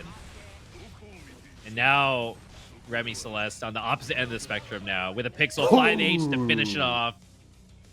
That was a level 3 blood meter 5H. Yeah, oh, just that slap him across the that screen. hurts. Yeah. You get all the dopamine when you hit someone with that move. Right, exactly. TestYourLuck very, very active off that dopamine as well. About to blood burst here. Okay. All right, 2H. Yeah, just goes for it. No RC or anything either. But not too much of a punish here. So Remi, though, okay, takes a life lead. And there's the meter. Ooh. Oh, so good.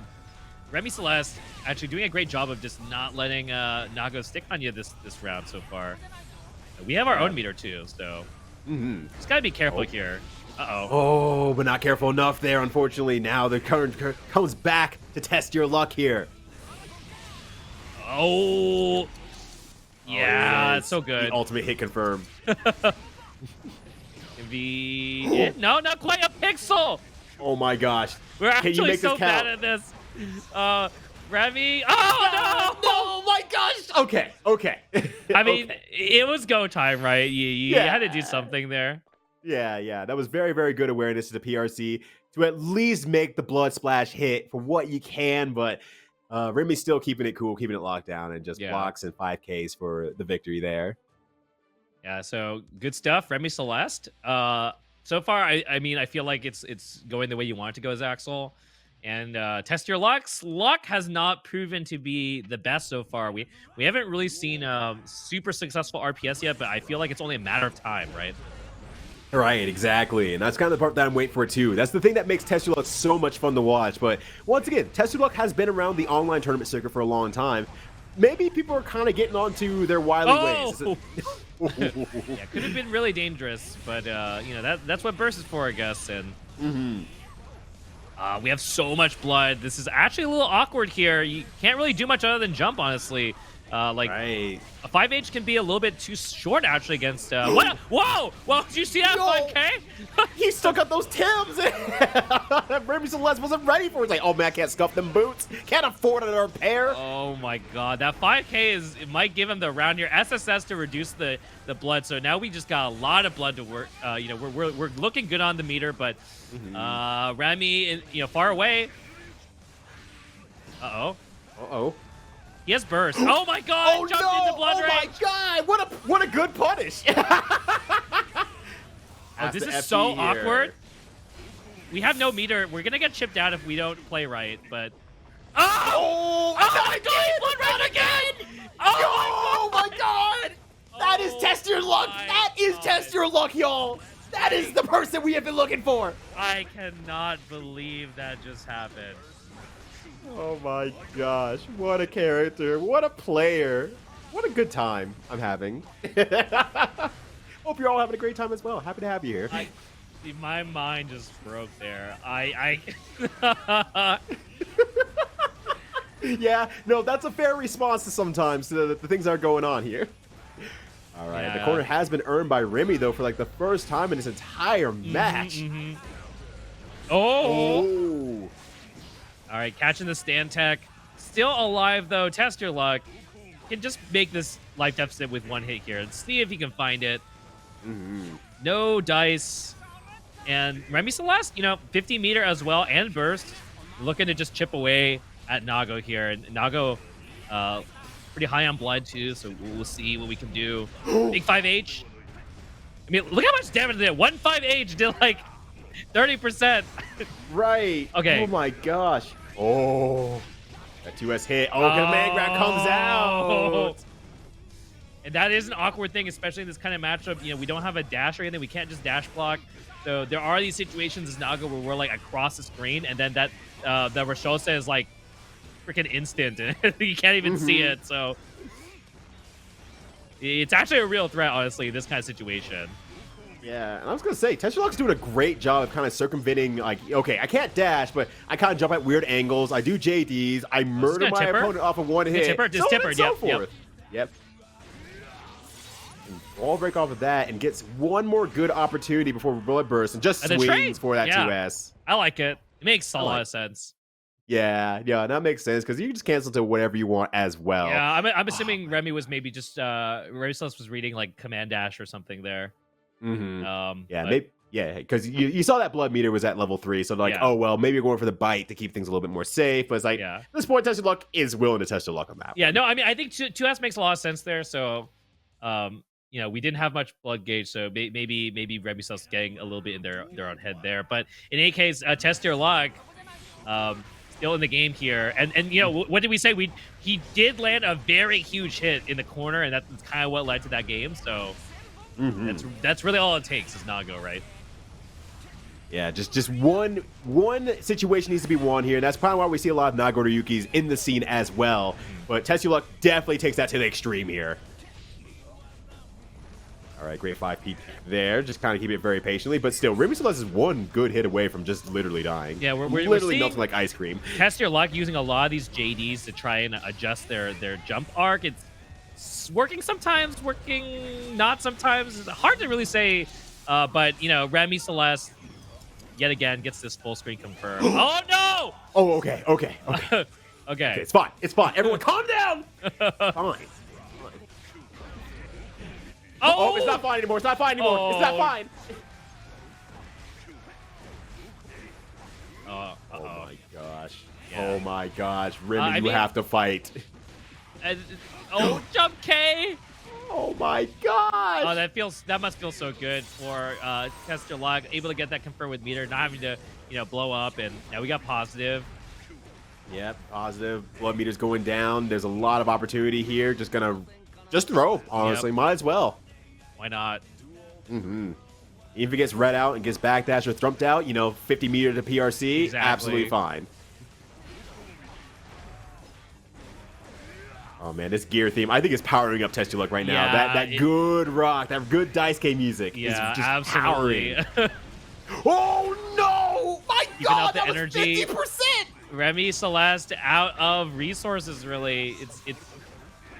I think TestYourLuck smells blood. Yeah, we're still going!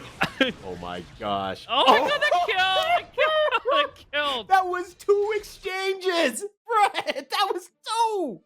I can't believe that 6H killed there. Poor Remi. Okay, wow. I mean, I feel like game 1 was looking really good for Remi Celeste, but TestYourLuck now up 2-1, and it just really comes down to feeling out the neutral a bit, finding the right hits, and you know, Remi Celeste just, you know, I don't know if you feel like you just chalk that up to, you know, some bad beats, or you feel like you need to adjust, and I'm not really quite sure. Yeah, I think it comes down to one of those situations, especially against someone like TestYourLuck, of they were just not the better player that day, the better player in that moment. And I think that's what TestYourLuck really, really strives off of compared to like other people who are just having a really good day. TestYourLuck is just having a very good, you know, situation. Yeah. That was crazy. Did you notice that like that back RC with punish on 5H as yeah. Yeah. I was wondering what the string was going to lead to there, and yeah, I feel like you don't really see that one very often. But in this matchup, that was you know, pretty cute. And yeah, we just cleaned up with 2 H's. I mean, that's yeah, a little bit of jump rope there, a little bit of hopscotch. I missed it. Was that JD recovery maybe? I missed it, but could have been. No, I think just eventually got some of that landing recovery and just over time. Ooh, rushes in there. The nice late JD there for the counter hit. From Remi Celeste. This is good from Remi because Remi's actually changing it up a lot against TestYourLuck, and TestYourLuck's kind of been on the defensive, watching Remi on what they're trying to do next and getting caught off guard. And the blood gauge really high for Nago. He's got to try and get in kind of without any Fukyo business, and that's putting him in a really difficult spot. Like, we really need to try and get our blood gauge a little low, but it doesn't matter. Too late. Remi Celeste. Wow, we like blinked and that game 4 just instantly happened. Right. It flashed before our eyes there. And that's for an Axel player. Like, they made that go fast. Oh my gosh. Good stuff from Remi, though. Like we're kind of saying and seeing, there's a lot of that variance of how they're approaching the matchup and everything like that. You kind of saw like that jump into that delayed JD at the very end that was counter hit. And it's like, you have not thrown that out for this entire top 8 so far.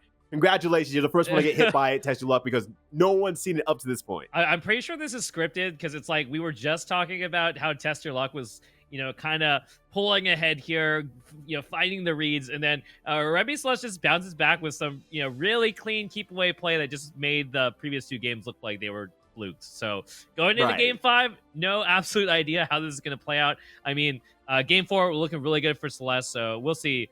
But TestYourLuck, I'm sure, has a lot of other tricks up their sleeve for us, so really just gotta see how the dice roll here, I think. yeah. And I mean, that's kind of the big thing as like a tournament player, and this kind of is like a tip for the general audience as well. If the person's starting to get your reads, sometimes change the language on them. That's what you have to do. Yeah, we did see some of that like aggression turned up from Remi at the kind of the weird moments, and maybe that's what's really leading to catching TestYourLuck off guard. We'll see. But TestYourLuck so far, off to a good life lead here. We've got a lot of blood, but we're in positive. Really strong here. Has still a life lead, but it is becoming very, very even. Actually, that might... it's lost now for sure. Yeah, and Remi Celeste with a little bit of life. I love the run under. So good. Oh, that was amazing. Yeah, this neutral situation is really a happy time here as Axel when you know the Naga doesn't have as much blood. They can't just go absolutely crazy, and you can afford to take some informed guesses with just their movement. And just barely not in blood rage though. The SSS reducing by enough, but it might not matter. Yeah, RC confirms. Yeah, no, that was really unfortunate at the end there. We were so close to making something happen there. TestYourLuck falls a little bit short there. Now Remi Celeste on match point. Okay, this is where TestYourLuck wants to find the hits. Close slash, no gas, and Jump K out of the corner. There's so much. Ooh. There's so much guard bar. That was Eden. Close slash. Oh my god. Oh, no. All right, blood gauge is super high here at the same time. It's not going to matter, I think, though. Catches the airborne 2K, but no combo. Just one more. There's the throw. Remi trying to get a button out between that situation there, but gets punished instead. TestYourLuck now looking at a pretty decent situation. Has burst to speak of. Remi will get there soon, but it might come after one big hit. Oh no, earns it barely, just barely. Yeah. Once again, we're seeing this awkward situation where like we can afford maybe one Fukyo. Oh. TestYourLuck's not even get the opportunity to play. No. TestYourLuck has no opportunity to play. Right. Remi can play this super safely from here on out. Yeah, I mean, we have 50 meter and burst, so I mean, we can do whatever we want. We can YRC, we can burst, we can just run the clock, run away, and look at that blood gauge from TestYourLuck. He's in trouble. Catches the landing recovery from Jump D. That's gonna be it, I think. Yeah, that's looking like it's a one more box bomber to do it. Oh, doesn't even finish it with style. Doesn't let the fates control their way of how they win this one. So Remi Celeste taking it 3-2 against TestYourLuck and won a heck of a match. No, absolutely. Like that's definitely makes Remi Celeste really making that matchup look like a piece of cake for Axel there, especially at the end. And it's like it definitely looked tough as TestYourLuck in the sense that you gotta land. If you can't land a hit off of the opportunity when you get in, that's kind of it with the way blood works, Right. But it's like, oh, that match was just it was a lot. I think I need to refill my water bottle, so production, give me a 5-minute break quick. I need one right now. Oh jeez. I think we got us. All right, I appreciate it. We'll see you in 5.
And welcome back, guys. Hope you guys had a good break. I know Rito got some water. I got some liquid myself, and cooling down a bit after that exciting match. But we are back here at Rant Thursdays here, and we've got the last match on the losers round 2 match. That's going to be a fun one.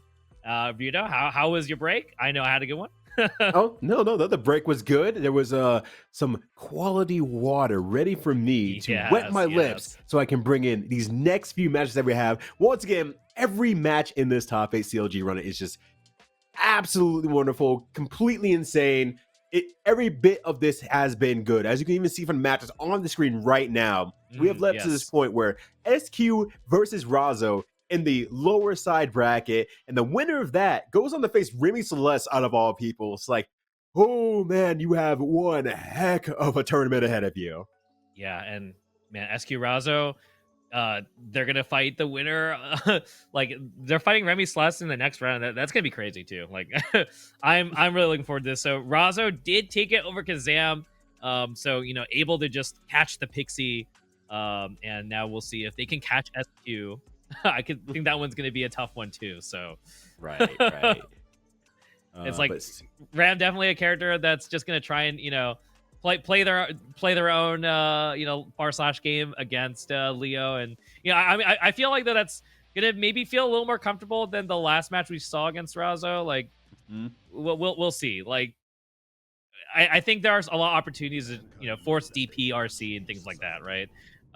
It's something we definitely know Razzo is pretty comfortable doing. So here we go. We're just jumping into it here. They're just run up, sweep from round start here. Wow, okay. Do it again, Razzo. Yeah, we saw SQ also just willing to just kind of wait and see. Just trying to get a lot of info. Yeah, she's doing a lot of the downloading on the earlier side of the match here. Oh my god! Just parry that 5K. What is going on? Oh my gosh, Razzo just has like the floppy disk and he's just like slapping it and saying the data is within you now. I'm playing this video game here. Yeah, how many seconds was that? That was like a 15-second round. Run up DP, round start. Just, my god. What is going on? Oh my god. Oh no. So many dangerous moments here. SQ got you slaying to get back in this. Yeah, I like that gold burst actually. You gotta change this flow or you're dead right now after this first game, right? Yeah. Another 2D though at the same time. Oh my. Yeah. Something's gotta change here. Yeah, okay, never mind. Like we're game 2, go next. All right, I'm sorry, Razzo. I didn't know you had somewhere to be. I didn't know you had a hot day tonight. Look, I'm sorry for getting in the way. Yeah. Oh my gosh. It definitely looks like Razzo is just trying to get SQ out of their way as they eyes on the prize here. Both players definitely looking to try and climb their way out of lower, get in that grand final. So, man, not a good look for SQ. Yeah, I mean, I like the gold burst. I felt like that was something you had to do in that moment to try and get back in the match. But Razzo did not really let that stop them at all. Yeah, like complete undeterred. Like this is crazy. Like the route scripts so far have been dash sweep, dash DP, double dash throw. I'm just gonna keep track of these because, my god. Yeah, there's something to be said about Razzo here. Razzo is here to win the first gauntlet, like out of the gates, and it is paying off so well against someone like SQ, who is a little bit more passive, wants to watch a little bit more, and it's just punishing that aspect of SQ. Yeah, Razzo is so ready to confirm off of that sweep. Oh my god. And yeah, I mean puts Rem at / range, I guess, but oh my god, doesn't even matter. Burst save. Oh, Razzo is just blazing through SQ right now. Razzo right now. Okay, SQ finally finds a hit here on the round start, but not really too much, and I think Leo is just kind of happy playing in this range. Yeah, it goes for the dash sweep, but does get punished, I think. And all right. Oh, here you go. That big ripping damage does not care for the guts. We'll blast through that wall here. Okay, SQ with confidence here finds the just IAD spins. Yeah, the IAD spins. I like that. That is really good. The Wheel of Fortune takes flight. All right, but can Razzo take this next opportunity here? All right, gets the burst out of SQ. And if anything, that's a huge winning condition for Razzo as well. Oh, but burst safe! Yeah, burst the sword hit in the corner. That's very juicy here for SQ. Getting even more damage we've seen before. Mm-hmm. Does give Razzo 50 though, so maybe we could do something here. But yeah, okay, yeah. Doesn't get the full confirm off of the DP, but Yeah, but still in the corner. It gets the corner, and that's worth Yeah. a lot right now. It might not be 50 enough meter, though here. We got the side swap and everything, and Yeah. are we gonna get 50 at the end here? No, just barely not. Oh, all right. One more opportunity for Razzo here. How will they use it? That looked that was cutting off the chest hairs. okay. Wow, what a hit! Razzo! Oh my god! Razzo? Oh my Razzo? god! Razzo? I think No. this is it. Yeah. Okay, I saw a flinch from down there. I'm like, oh, did the flash kick not come out? Oh gosh, but no, Razzo keeping it cool and pouring out Kool-Aid to keep the block that was hot there. Good stuff. Now 2 up against SQ. Yeah. Wow. I mean, SQ had some really good sequencing, but man, like Razzo, just knowing exactly what they need to just stay in the game.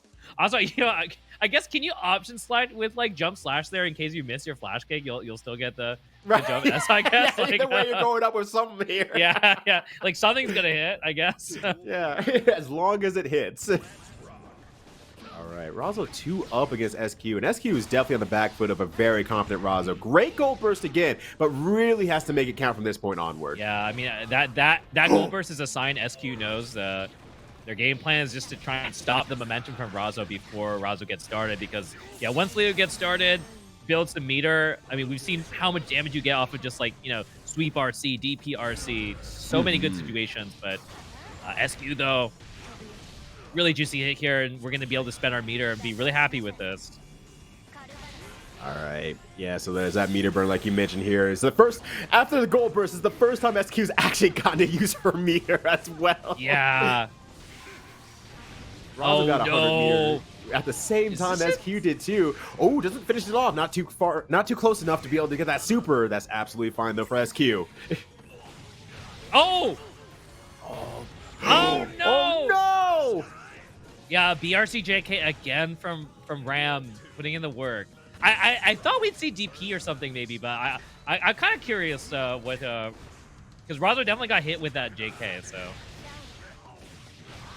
very curious about what that ended up being. But a lot of damage here for SQ. In fact, SQ on a good path to try and take the game here. Mm-hmm. Yeah, especially that positive bonus. We don't count out Razzo though. We're Leo. Oh, SQ though, getting the good hit. All right. Oh my Great god, flash kick. DP, so good. Oh my god, the 6K as well is taking the corner back. We're taking it back here. That is such a dirty cross up. Yeah, I don't think there's an opportunity to burst or anything here. He will get the super.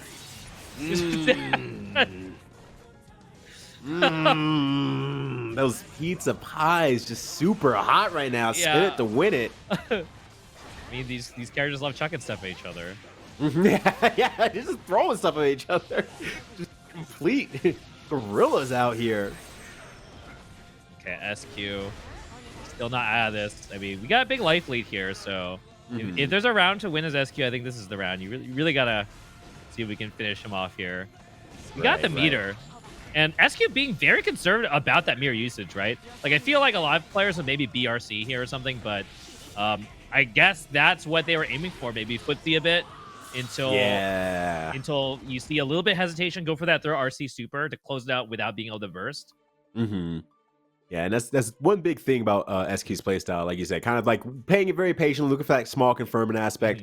SQ, she's just a masterclass at like small hits, confirming onto something, going to super. She should be a third strike player to some degree, honestly. I think that was really cool though, because I know for everyone SQ, there's 10 other Rems that would have done like Rekka RC or Flip RC, right? Or random forward BRC. So I think it's really cool to see SQ go for that line. Oh my god! Okay, yeah, we got burst that. We do not want to eat that. Yeah, I think that would have actually come close to killing SQ had she not burst that. What a call out. Oh my god. Oh we see that a lot from Razzo actually. Oh my god, a hit. Maybe SQ thinks she could jump out or something like that, but Razzo gets that big stompy in the corner. Razzo now at match point again. All right, so this is an opportunity to push towards the corner here. Gazareka burst out, but now both of them without burst. SQ only 50 meter. Will it be enough? Oh, great jump in though. Okay. Yeah, the YRC. Jump out. Jumps out. Oh, oh my gosh. SQ looking very healthy now, but here's the hit from Razzo. Razzo trying to just create as much chaos as possible. It's working, but SQ is blocking it. Great throw from SQ. He's gonna guillotine the king. All right, so SQ really fighting to stay alive here right now, and it's just doing a great job. Very close on burst too, so it's a really dead even round 3.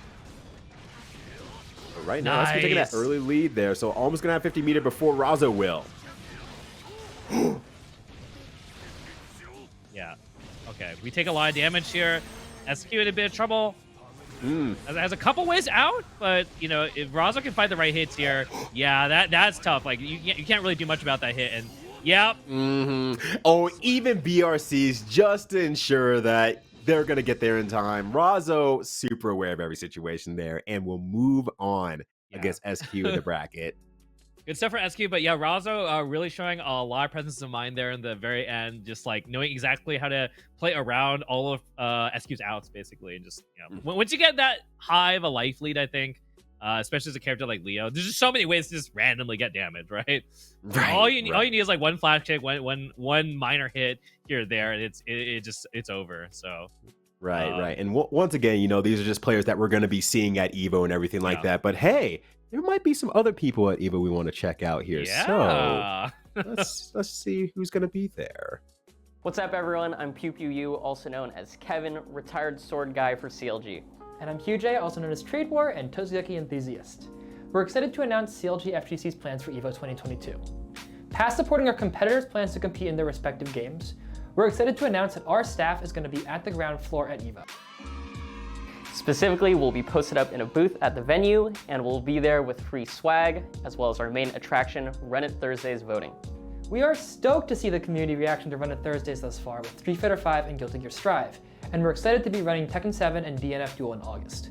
We wanted to go a little bit further, however, and ask you guys what you wanted to see at Run It Thursdays.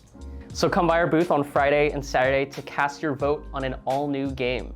That's not all. We're going to have all of our talents stop by our booth, and you'll have the chance to play them in a set. Win, and you'll take 5 votes for your preferred game. We'll be posting all the info about our booth and scheduling for when our lovely players are stopping by. So come by, get a shot at the champs, meet and greet, take pics, whole 9 yards, and you'll be able to find all of our info on our Twitter at CLGFGC, as well as coverage on Run It Thursdays. We're excited to see you guys at EVO, and excited to run a new game chosen by you guys, the gamers.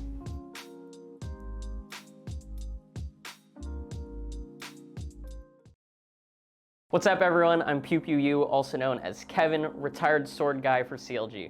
And I'm QJ. Super exciting stuff there. You guys saw it. We're going to be having some awesome stuff to do at EVO. So, you know, if you're coming to EVO, definitely check out the booth. There's going to be a lot of fun stuff to do there. So, and of course, like the schedule for after EVO week, like I saw DNF on there. Let's go DNF. And, you know, like... Yeah, and it's like definitely check out the booth as well, because as you saw, like we're gonna have a lot of players representing CLG at EVO, of course. But hey, you're like, well, they're gonna be very far in bracket. They're gonna be busy. I'm not gonna be able to play some of these players and whatever. Like, hey, come meet and greet them. Like even some of the people in the FGC are actually gonna be doing 1v1, so you can get more votes for your favorite game when they start doing that community voting for their next FGC game for anything they're not running right now. Of course, a chance to win. You know, a signed Snackbox Micro with EVO art. That's super cool too. So a lot of stuff to do at EVO. That's not just run your bracket. So I think it's a good way to get some more games, take a breather in between your matches. Yeah, a lot of great stuff looking forward to EVO. And these two players that we're going to be watching too also definitely got their eyes set on EVO next week as well. So here it is. We got our winners finals. We got UMISHO versus Romolla. How you feeling about this one, Rito? You know, the thing is, and is nothing against Romolla or anything like that, you know, in this bracket, UMISHO has been doing a lot more to make it look like they've been comfortable And Romolla, on the other hand, I feel like she's been struggling a little bit more to get her game plan going. She hasn't really gotten to that step that's like, okay, I'm very dominant to get into my game plan. I'm very confident about getting there. And I think that's the kind of like clash of play styles that really is going to make UMISHO shine in this matchup compared to Romolla. So she might have an uphill battle here, but not impossible. I mean, I think the big thing is the way reward works with Testament. It's like a multi-step process a lot of the time, right? It's like you want to find a hit, you want to add stain stats, and then, you want to push your offense. And we've seen that the times that Romolla has really been able to like watch the opponent, it's been when they've gotten that GL, found the right hit, in that kind of like mid-range in the corner, and then it all goes her way. But we've seen that UMISHO is able to like win these matches from any situation, right? From being pushed full screen to the deadlock mid screen, from any range. Character has so many good ways to get back in the match or create a good, strong scenario from basically nothing, right? And I think that's going to be the thing that might be the hardest thing, or at least like that's the difference when we've seen so far in this top 8 bracket, like you're saying. So interesting to see how they actually butt heads here in this upcoming match. Yeah. And it's gonna be exciting because once again, a very long range specialist like we saw of Axel earlier can really, turn the tides on someone like Testament, who they only have so many aspects of like, okay, I can only reach so far, and the moves that reach a little bit further than that is slow. All those arbiter signs and everything. It's slow.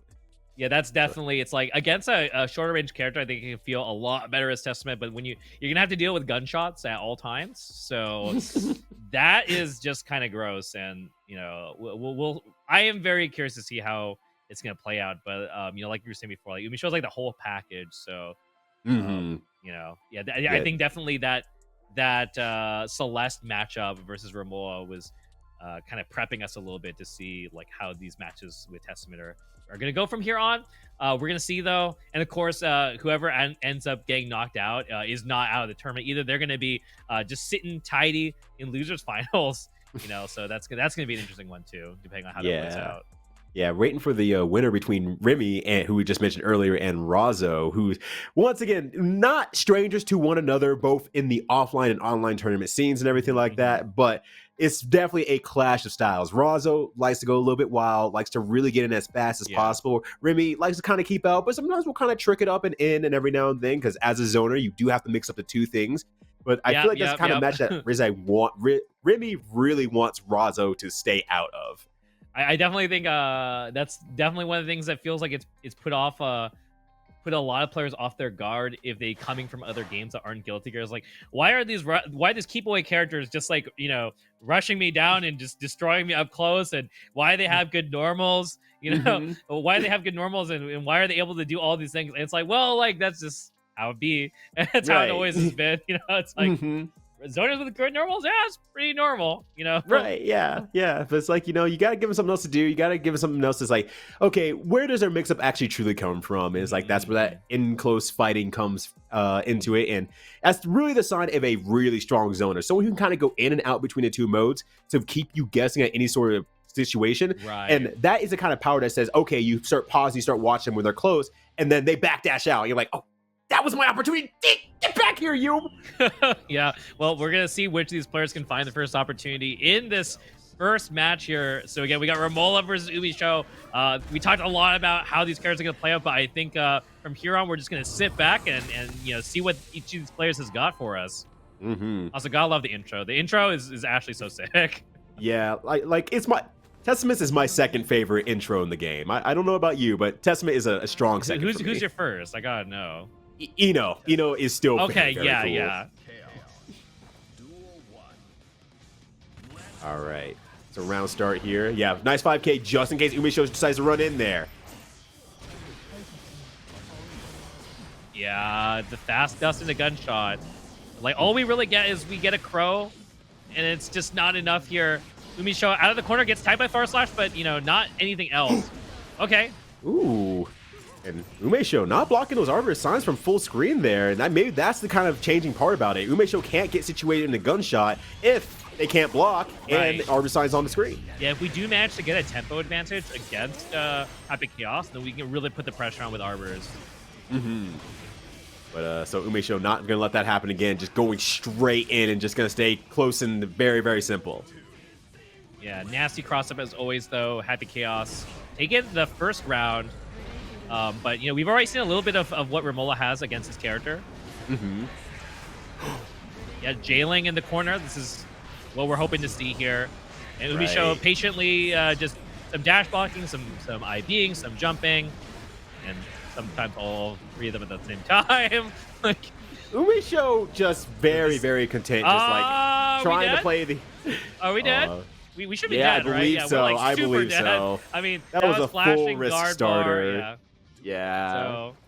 So definitely commend UMISHO on the defense. That was some sick defense, but it doesn't really mean anything if we can't actually get out, right? Right. And it's kind of the thing is like UMISHO's probably seen that. It's like, okay, that's one thing I need to practice on. Practicing the tempo to be able to insta block the entire way as I approach Testament so that I don't get pushed out by their moves. All right, nice tech. Oh, great 6H. All right, gets pushed out by the YRC here. Gonna try to take a corner back. And yeah, Romolla forces to just dash block, but brings the fight right to where UMISHO's waiting. And Romolla just barely, all right, has 50 now. Mm-hmm. Oop, and UMISHO not going in until it's very comfortable. And now, blocks the YRC. Very easy to finish off there. UMISHO getting the first on the board. Okay, UMISHO showing, you know, a little more respect at the second round of like, okay, dealing with some of the range options from Testament, but the risk reward is still really good for Happy Chaos. It's like, okay, I'm forced to block like one or two of these, but like if you block one of my gunshots, I got to like run up full screen, and it's like even if I'm not actually rushing you down, maybe you're dash blocking at me, and it's like, okay, well now you're just bringing the fight to me. I'll go ahead and engage you and force interaction there. And that is just definitely not happy times for Testament at all. Right. It's like Uber Eats and Uber Fights, and UMISHO is running them both right now. That's one I haven't heard before. I like it. Like maybe that's I a saved my highlight best of for day. you, bud. Yeah, dude, that one. That's the Ryudo original. All right. So we play tap dance on the head. We find the hits here. One more. Yep. Oh my gosh, it's so dirty. It's so freaking dirty. It's gross, and the counterplay is just really tough to try and implement, and you know. The risk reward there is crazy for this character. So it is so good, and a few 6Ps out there from Romolla trying to keep UMISHO a little bit locked down. Doesn't work out. Oh, the gunshot actually missed on the way down. That is super lucky for Romolla. Yeah, that was a really dangerous throw. We're still in trouble as Romolla here though, and we have the meter, so not fun times. We do have a burst. We do have 50 to try YRC or BRC or something. So we will see what Romolla can do here, but actually techs the throw. Crazy. Ooh, ERC there, trying to move a little bit more forward. Great stuff. Jumps out again over the Arbiter sign. That is not a non-issue right now for UMISHO. Yeah, and like Romolla, I think trying their best to try and keep Happy Chaos off you, but even then, like positive lasts so long. It was like there was a bunch of exchanges, and then UMISHO still was able to like build a 10 meter with positive at the end. It's crazy. It's so rough, those recent changes and whatnot, especially with the RC changes. Canceling it out sooner allows you to retain a lot more of that meter from the RC. It's just so many loops come into play throughout that whole thing, and UMISHO has just really optimized that. UMISHO with a run up. Oh my Gets the gosh. cross up too. Slap those knees a few times as well. Just jeez. UMISHO no fear. Wow, great throw. And Romolla, opportunity here. This is her winning condition. Not many people have survived this one yet. Yeah, last time, okay, I guess it's gonna be the same. Yeah, same verse as the first. Yeah. Okay, I mean, so far that's looking like Romolla's out here in this matchup. Like, just win neutral, just hit the guy. Yeah, just get in the corner, stuff and things happen. Yeah, this is looking good. This is kind of where we're seeing it. Okay, tries to roll. Gets a jump out, though. That's huge. That is really huge. And gets the 5P also on the jumping as well. All right, UMISHO is going to do it in reverse here against Romolla. All right, we've seen this before. No burst to save Romolla. Only 50 meter here, so maybe a YRC or backdash RC. But we know UMISHO is going to be ready for it. Oh my gosh, Yeah. and using the hit stop from the clone to get that extra punish in there. UMISHO now on match point. Yeah, we have seen Romolla has not really been able to recover once the engine gets started here for Happy Chaos. Yeah, the bus is coming through town here, and it is running over Romolla right now. All right, Mixed City again. Okay. Wow, I didn't even think a throw was possible in that situation. And then the throw bait immediately. One more probably. Oh God. No. He has so many ways of baiting throw there. It's like, just pick your poison, right? It's like Oh, so free gosh. for him. So yeah, wow. Yeah. A very, very impressive run for UMISHO so far today. And yeah, just showing off like how scary this character is. And man, I'm just glad I'm not there. Like, Right, yeah. Yeah. This is not a Brett problem. This is not a Ryudo problem. This is They a gotta deal Romolla with problem. this. We don't have to deal with this. Our job is really easy. We get to sit here and watch this and just appreciate it, right? Like, right. I get to look at Brett's amazing hair. It's like, cool, yeah, you can ask me to do it for free. Dude, what are you talking about? I get to see your ripped body, like. See, we get to be positive with one another, and they're out there fighting for their lives. Yeah. You know, maybe if you decide fighting games are not your thing, we're happy to have you on as a commentator at some point. No, definitely. But man, yeah, no, UMISHO definitely the player to beat so far today. And you know, we'll see who has the privilege of fighting them in the grand finals here. So we've got Celeste versus Razzo up next, and then they're gonna fight. Whoever comes out of that is gonna have to fight Romolla. So we've seen Romolla versus Celeste, and man, if Celeste beats Razzo, that's gonna be like that's gonna be another grind set maybe. But you know, we'll see how this goes, because yeah, I can definitely see that going either way. You know, Remi Celeste like playing this really good playing this really good like kind of keep away game with, like you said before, mixed in with that offense. But Razzo, we've just seen Razzo like turn it on, right? So yeah, I don't know, like, oh, go ahead. No, I was just gonna say, like, I don't know how these two are gonna interact. Like, yeah. Well, Remi doing the right thing, jumping way the heck out, making sure that Razzo is a non-issue. Yeah. Razzo trying everything to get themselves in as well, though, and has succeeded. Yeah, trying to bait the throw, but instead actually lets Remi out of the corner. We've seen actually before the interaction of like once Axel's far enough away from Leo, it's kind of hard for Leo to kind of force their way in. You know, once you get to that very far like 2H range. What? Oh, that does not work, I guess. And yeah. Oh, I did not realize that would not come out fast enough. Oh, wow. Razzo is on point. BRC to force our way in. Wow, so fast with the jump out, but that killed. No, Razzo's definitely ready on the other side. They're ready to grip from the gates. Oh, wow.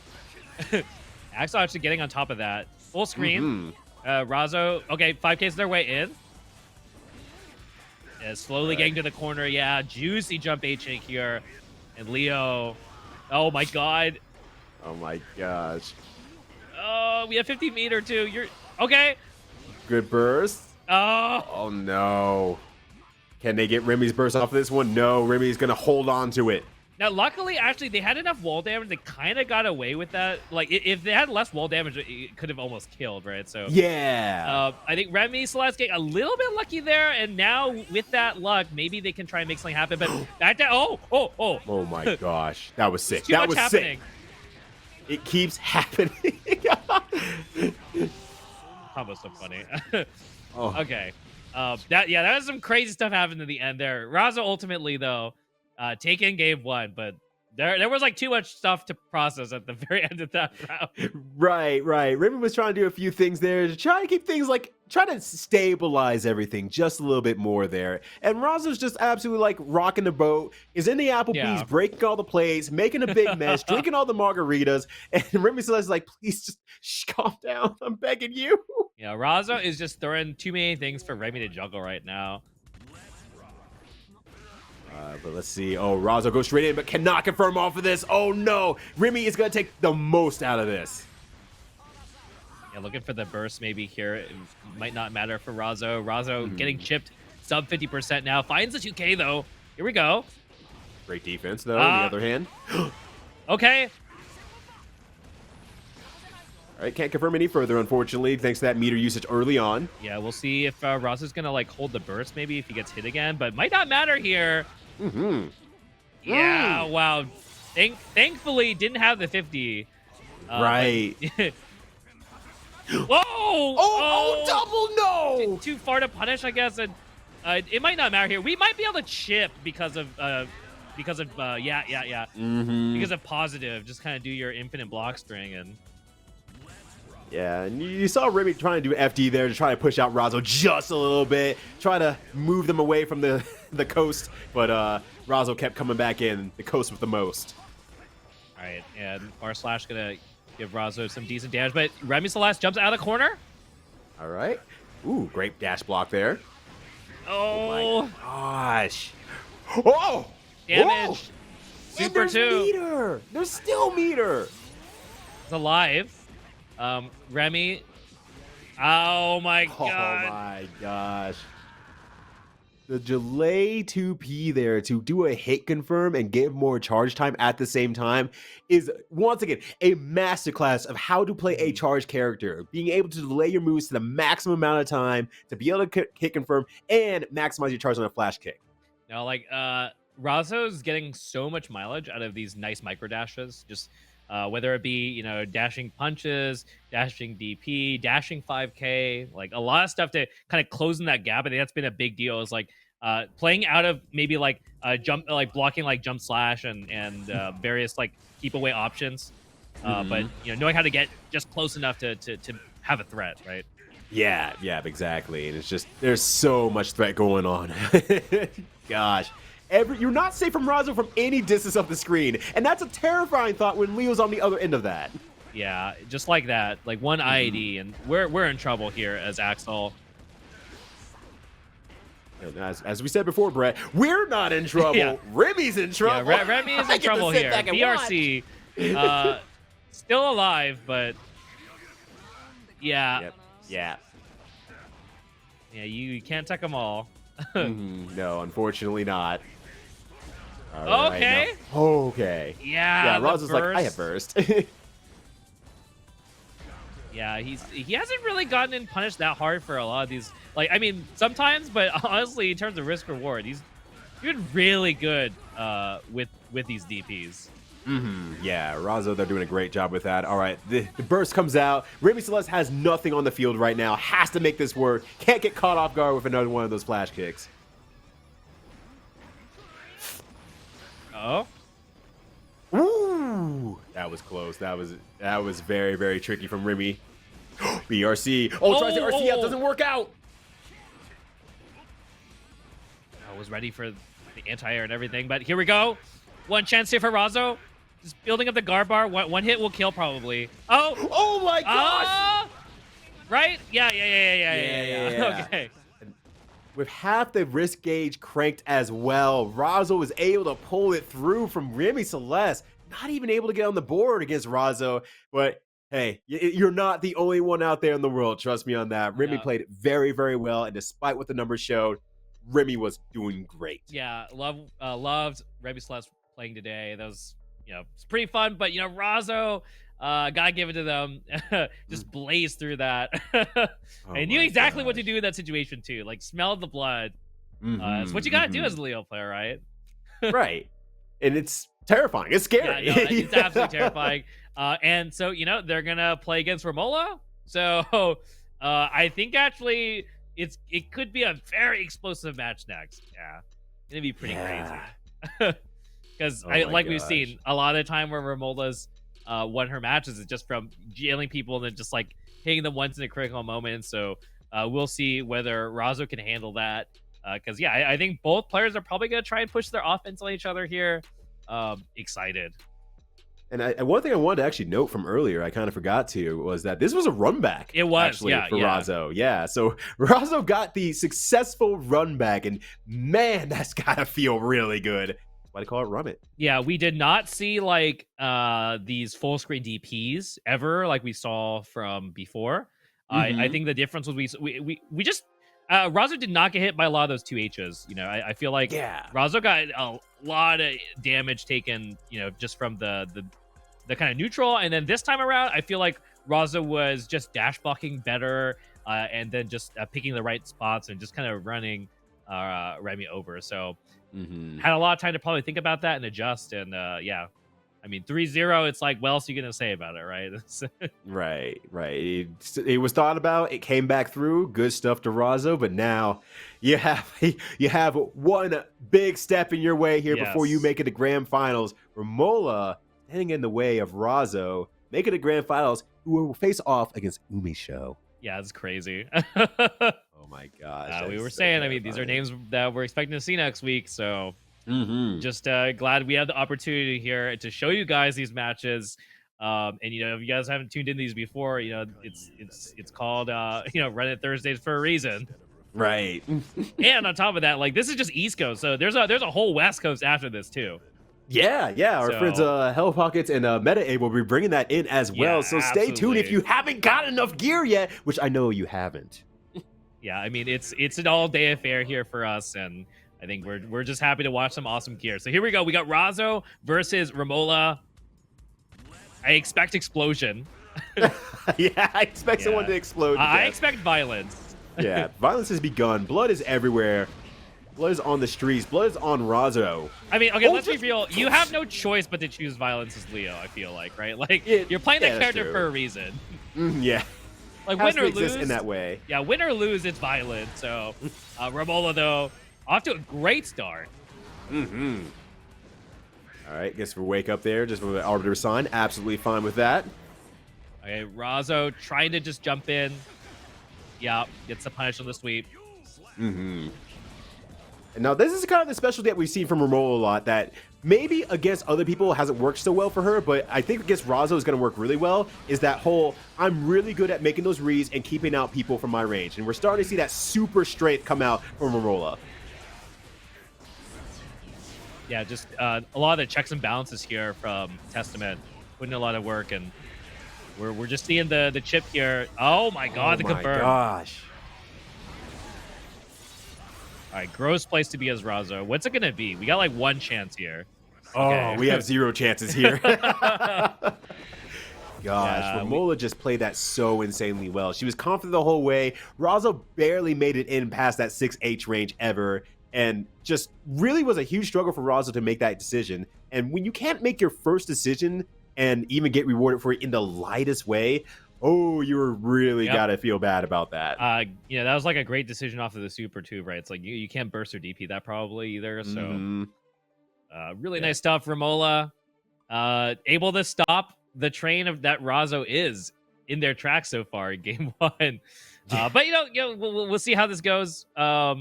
It definitely feels like if Leo gets like a single round start to work their way, then you're just good, right? Yeah. Like, you don't need anything. You don't really need meter either. You just start, you know, causing trouble. Yeah. Start making a mess in the buffet as much as you can. Just cause problems on purpose for everyone else. Untitled Leo game. Yeah. Dash P there actually didn't really work out. The stare down for Romolla did TK punish, so this is a pretty interesting round start. I'm definitely paying a lot of attention to these round starts that Razzo's doing, because Razzo is definitely just in there, but all right, can't reach in. They're trying to do that dash maneuvers like you were mentioning earlier. Razzo's extremely good at doing dash normals and dash flash kicks, but Romolla is still out of range of those and not pressing any buttons so that she can't get counter hit. So very good awareness, as I say, as she presses the button and gets counter hit. Yeah, we did see what happened though versus UMISHO, where UMISHO was defending Romolla a long time only to just basically explode. So. Oh my god! Guys, we've seen that before. Yeah, as Romolla really good at calling out strings, non-gapless strings with super, and now looking to try and close it out. Ooh, actually holds back on it and decides to back up a little bit. Leo has burst and 50 now. Immediately, oh my gosh! And it gets knocked down into lockdown. Knocked down into lockdown. The Leo special, the Razzo basement. Oh god. That was insanely good, Razzo. What the heck? That was a sequence. Yeah, that was the sequence. 2D for the gods.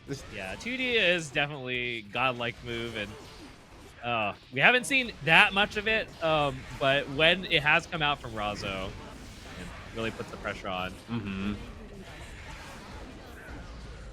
Okay, All right. we're stained, but it's okay. Uh-oh. Not able to get the full confirm. That's going to cause trouble, but DPRC, and no real good opportunity to burst here. Oh my god, really? Yeah, so Ops not the burst, and that was definitely the play there. Here comes Mix City here. All right, low arbiter sign blocks it out there. Great stuff from Razzo, but still finds themselves in the corner. Still jailed. No burst either. Like, maybe with some... Nope, not going to be enough. Yeah, unfortunately, it just doesn't work out. Can't come out fast enough to be able to stop a move like that. All right, Romolla now starting off the match strong here. And I love that. You saw it right there. That FD break to prevent from going any further from to Razzo. That is the kind of stuff that Romolla is doing to control this matchup. Yeah. And now Romolla has Razzo where she wants him. Like, in the corner here, Leo. What's run up 5K? Okay. All right, threads the needle. Exactly needs this. Oh, we're causing trouble. Oh my gosh. Again, so many problems. It's over, I think. Yeah. Oh, we're So, throwing Weapon lettuce X on the is ground here at the up. salad buffet. Yeah. Jeez, Razzo. You're keeping it green and keeping it mean. Yeah, I mean, that really juicy cross-up back turn ass, and Oh my gosh. gross. All right, 1-1. A lot of chaos from both players so far, but I'm getting the dopamine every time I watch Testament do those block strings, though. It's just Right. like, yes. Keep them blocking. Yeah. But I will say, compared to previous matchups, it feels like Romolla is not keeping it going for as long after a certain degree. She has opted to back out a few times against Razzo. And I'm not sure if it's because she believes Leo can do something or Razzo can do something at those instances. And so I'd be very, very curious because Razzo has sat there in those situations as well. Yeah, I'm guessing maybe it's like a lot of respect for dashing DP and maybe dash sweet. Good call. Good call. That's been my guess. Like, the DP is we have seen Razzo do that a lot. Not as much in this match, but perhaps that's just, Romolla is really preempting that. Also, I feel like sometimes you show it to them to be like, just try and DP here. Yeah. I'm already respecting this, No, I believe you're absolutely right, Brett, and that's kind of aspect. And like this high-level game is like you have to be able to communicate to each other your intentions as best you can throughout your buttons and your actions, and that's how you play this very high-level game. Okay, there's the burst from Romolla. The thing's still kind of even here in this neutral game. Razzo just trying to find a way in, tries to get that jump, not quite. The double RC. And tries to bait out the burst as well, but you can't have them all, Romolla. Oh no, there's the cross up. Great tech though. Wow. Oh, that that does put Leo quite far away though, and what a teleport! Man, that was a super clutch teleport. I don't think Razzo was ready for that. I think Razzo eventually was getting prepared to like chase Romolla down from full screen, but Romolla actually really switched up the tempo there, and I feel like that definitely caught Razzo off guard. So good stuff. Romolla leading now 2-1, I think, and yes, man, it's really back and forth. These are some great sets, and again, both these players just fighting for the opportunity to get into that winners or that grand finals versus UMISHO.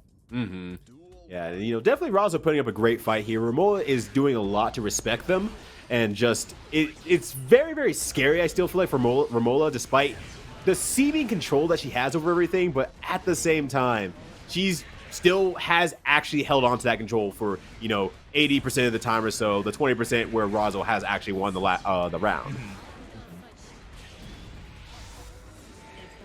Okay. All right, pushes out against the Succubi here.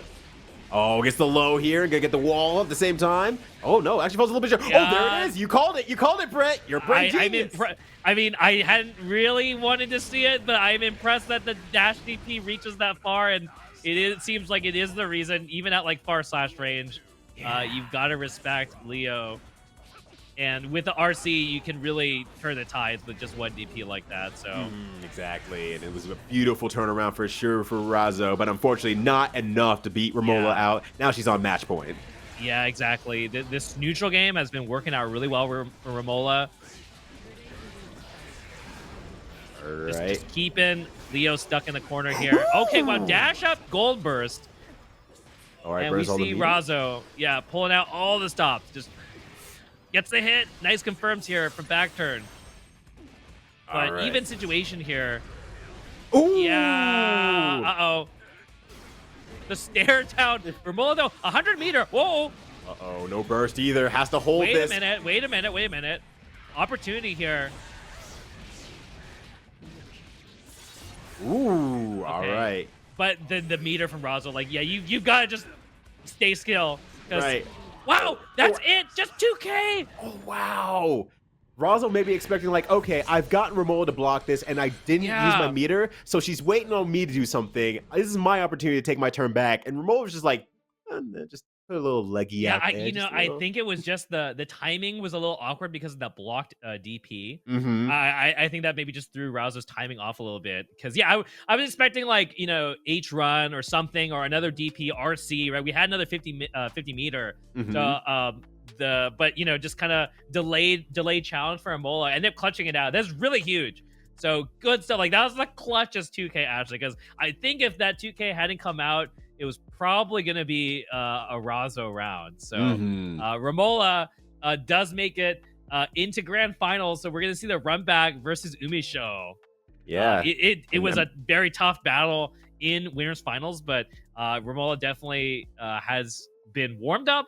And got a lot of things to think about, I think, going into this. So we're the run back, right? Mm-hmm. Like it's called Run It Thursdays for a reason, Vito. Like, and we've had one run back already with Razzo and Remi. Razzo was able to take out their second encounter with each other. So now Razzo's passed the torch on to Romolla, and now it's like it's up to you to get the run back here. Make it happen, girl.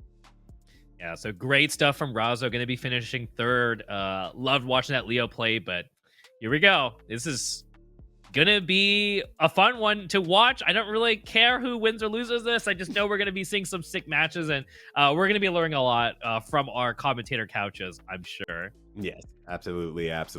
And oh boy, I'm more curious to see how Romolla handles the matchup because once again, it was very 3-0 and it felt like UMISHO just had confidence the entire way through in the same way that we actually even called it before the match started. It happened in about the exact same way as we expected. And look, as a commentator, there's a whole commentator's curse thing that's like, okay, that happens like in instances, but not like a whole match. So we used our brains, we put our brain cells together, we made it happen. So now it's like, well, will that happen again, or has Romolla really kind of sussed out, like, okay, here's the kind of things I was missing. I wasn't thinking about this, and maybe I didn't try this yet. And maybe UMISHO's sitting on the other end, like, woo, I'm having a great time in training mode right now. Yeah, I mean, this match. I think it's just got to come down to that neutral, right? I mean, I doubt that even when we did see Romolla get the good sequences, I feel like UMISHO was being a little bit lazy, or at least not as desperate.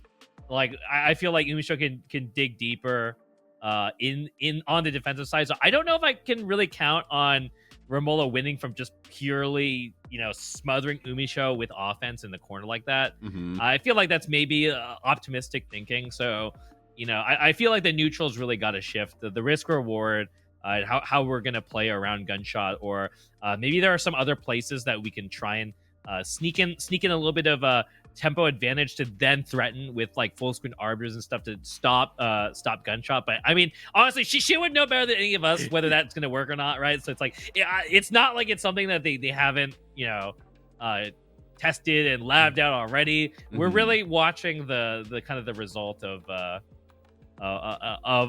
that hard work and that lab work array, right? It's not like these two haven't interacted with each other before, right? So right. And it's kind of like one thing I want to put out a little bit more as well. One thing we saw when UMISHO was in the corner, that very classic Testament corner trap that we've been seeing so far, performed by Romolla. UMISHO was the one who took it on like head on. Like, oh, let me insta block here. You let me use some system mechanics to push myself a little bit further closer to you. Use it just defend so I don't get pushed out as far, and repeat the process as I get closer. Like, and UMISHO was very consistent, like for a while there. Yeah, it's like terrifying. really clean IBs and dash block IBs, and but it is awkward because a lot of those hits are projectiles, so. Like, what are you gonna do, right? It's like, yeah, you can FD out like one or two of these moves, but I don't know whether that's really worth it. I mean, it's true that to a certain degree it's all mids, I guess. So but I don't know. I guess we're gonna find out. Like, right. I want to see it. I guess is at the end of the day, I want to see it. I want to see UMISHO like actually just block all of it, and then. I don't know, like find a challenge, find a hit somewhere.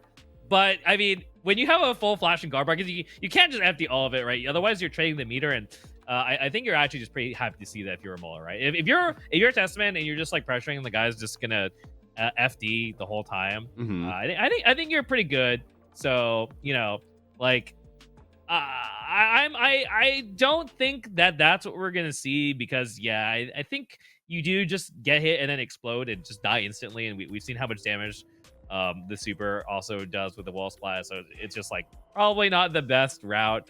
But I mean, maybe it's just that good. Maybe Romolla's offense is just that oppressive, and maybe all we need is some slight adjustments in terms of the counterplay, and then maybe we can just clutch those out. But the thing is, like with Happy Chaos, it's like there's so many places where you can't really interact that much, right? Where there's so many forced mix-ups that are like foolproof. It's like block or hit, he doesn't really matter, and he's shooting while he's acting. So it's like you can only like block so many fast dust cross up rolls and like air dashes and stuff like so many times before you're just gonna get hit, right? So right. And even on the winners finals match, as that aspect too, there was a lot of times where early on in the set, UMISHO did that very roll shot mix up.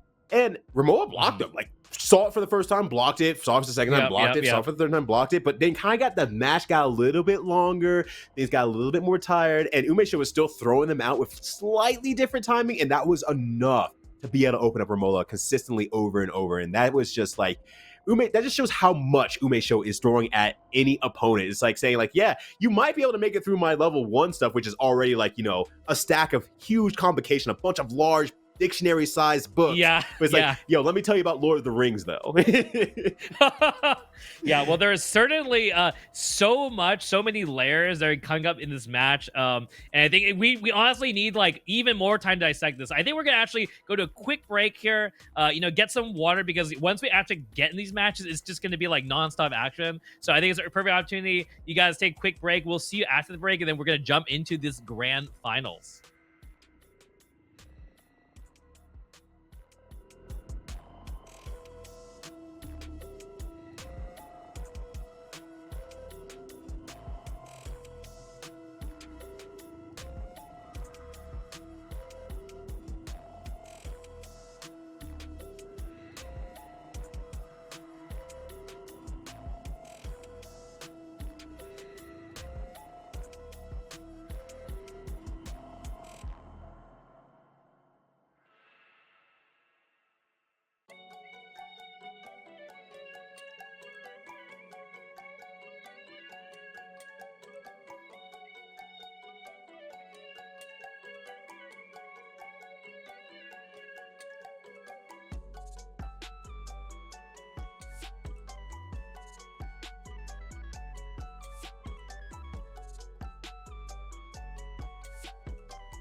What's up, everyone? I'm Pew Pew Yu, also known as Kevin, retired sword guy for CLG. And I'm QJ, also known as Trade War and TestYourLuck enthusiast. We're excited to announce CLG FGC's plans for EVO 2022. Past supporting our competitors' plans to compete in their respective games, we're excited to announce that our staff is going to be at the ground floor at EVO. Specifically, we'll be posted up in a booth at the venue, and we'll be there with free swag, as well as our main attraction, Run It Thursdays voting. We are stoked to see the community reaction to Run It Thursdays thus far with Street Fighter V and Guilty Gear Strive, and we're excited to be running Tekken 7 and DNF Duel in August. We wanted to go a little bit further, however, and ask you guys what you wanted to see at Run It Thursdays. So come by our booth on Friday and Saturday to cast your vote on an all-new game. That's not all. We're going to have all of our talents stop by our booth, and you'll have the chance to play them in a set. Win, and you'll take 5 votes for your preferred game. We'll be posting all the info about our booth and scheduling for when our lovely players are stopping by. So come by, get a shot at the champs, meet and greet, take pics, whole 9 yards, and you'll be able to find all of our info on our Twitter at CLGFGC, as well as coverage on Run It Thursdays. We're excited to see you guys at EVO and excited to run a new game chosen by you guys, the gamers.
We're in it right now. Here we go. Grand finals. Yeah, Let's go. we're just jumping straight into it.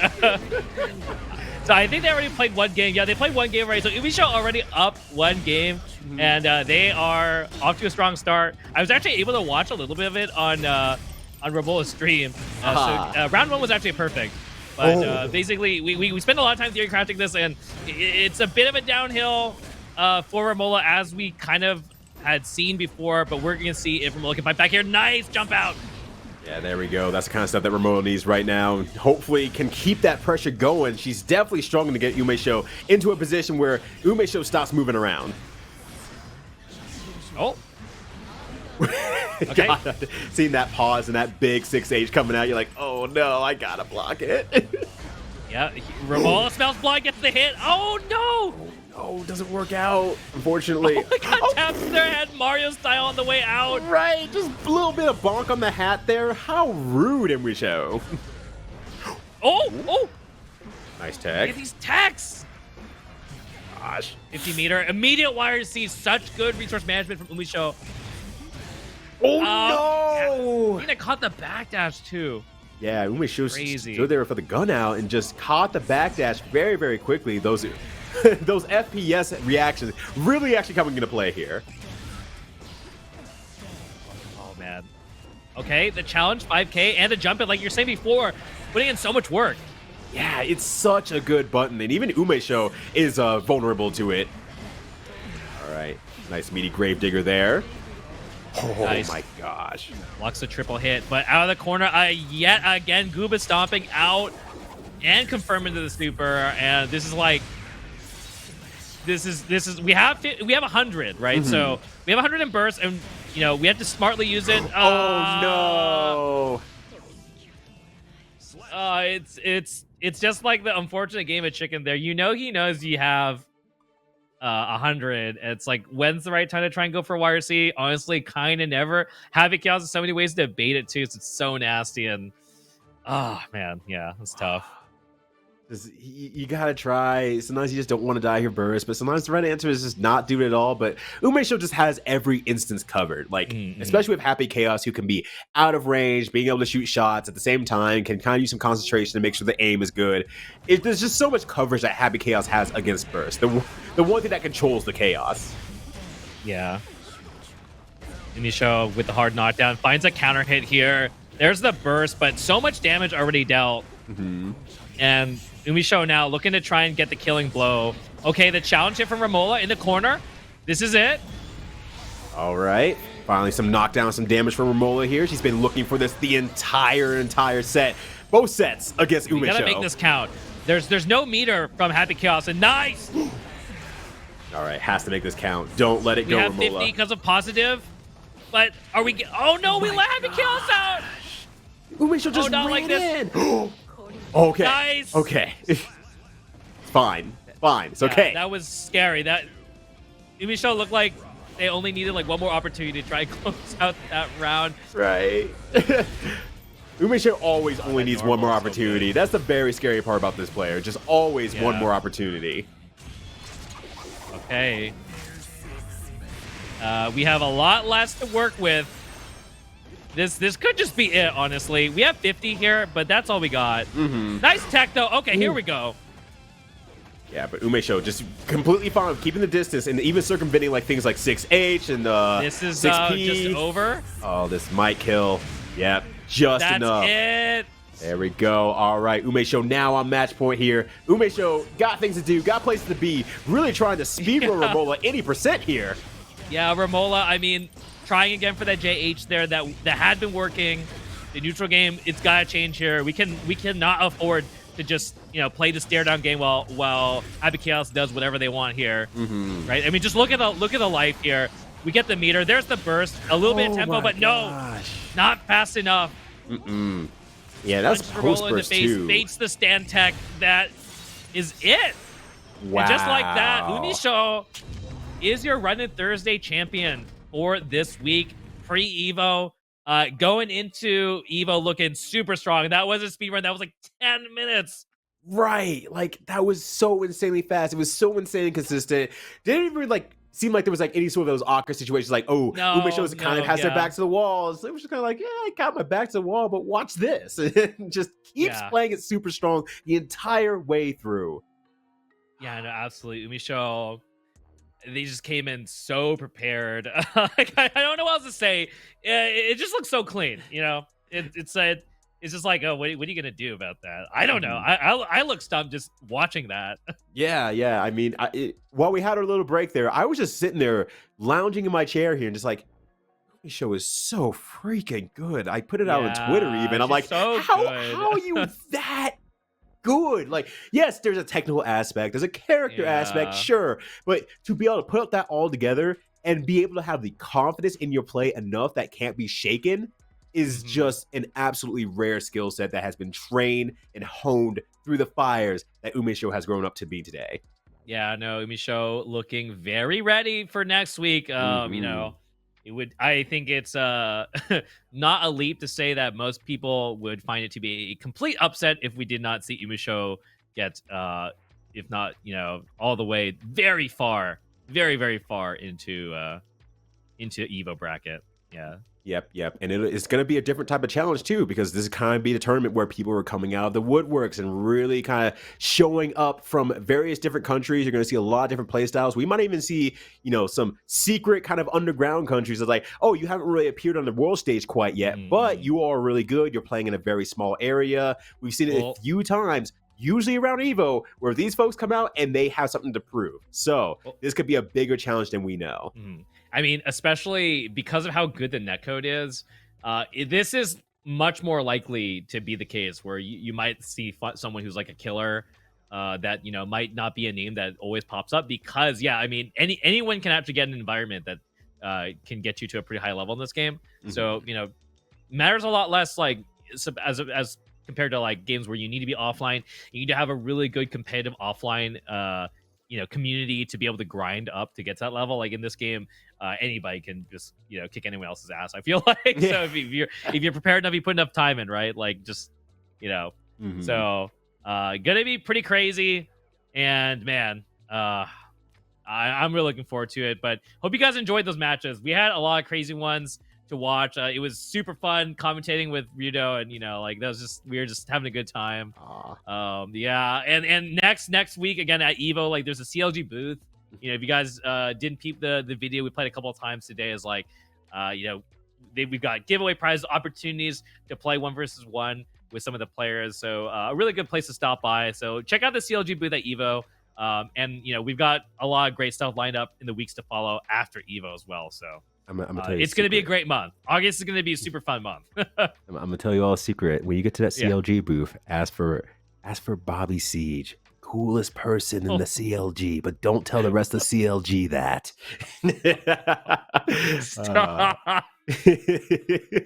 But hey, seriously, you all. I'm not gonna touch that one. You're gonna call him out on stream. What are you talking about? That was a secret between you and me, Brett. No one else heard that. No one else at all. You're right. Yeah. But seriously, y'all, thank you so much for hanging out with us. We greatly appreciate it. But hey, there is still the West Side story of the Strive gameplay. So definitely stick around for that. Check it out because I know you are hungry for more Strive before Evo comes up. See the good competition, see who's going to be playing what, and start even making your own personal fantasy brackets before the event comes up. I mean, I think we're already in that season of like, you know, bracket predictions and path charting and all that stuff. So, you know, yeah, I think only time will tell. We're gonna see how it really pans out. But definitely, like I don't have a ticket to Sunday, but I think this year's Sunday ticket's probably a real treat. That's all I gotta say. Yeah. Right. Well, once again, my name's Ryudo, and this is Hella Brett. Definitely check us out on our respective social medias. Mine's up here. Yours is kind of like. Yeah, mine's down there. Yeah. There we go. Oh, you got it. And then, you know, if you catch us around Evo or anything like that, make sure to say hi. We're very friendly, I promise. We might be busy, but we're very friendly. And until then, take care of yourself and enjoy the West Side Guilty Gear action. Yeah, take it easy, guys.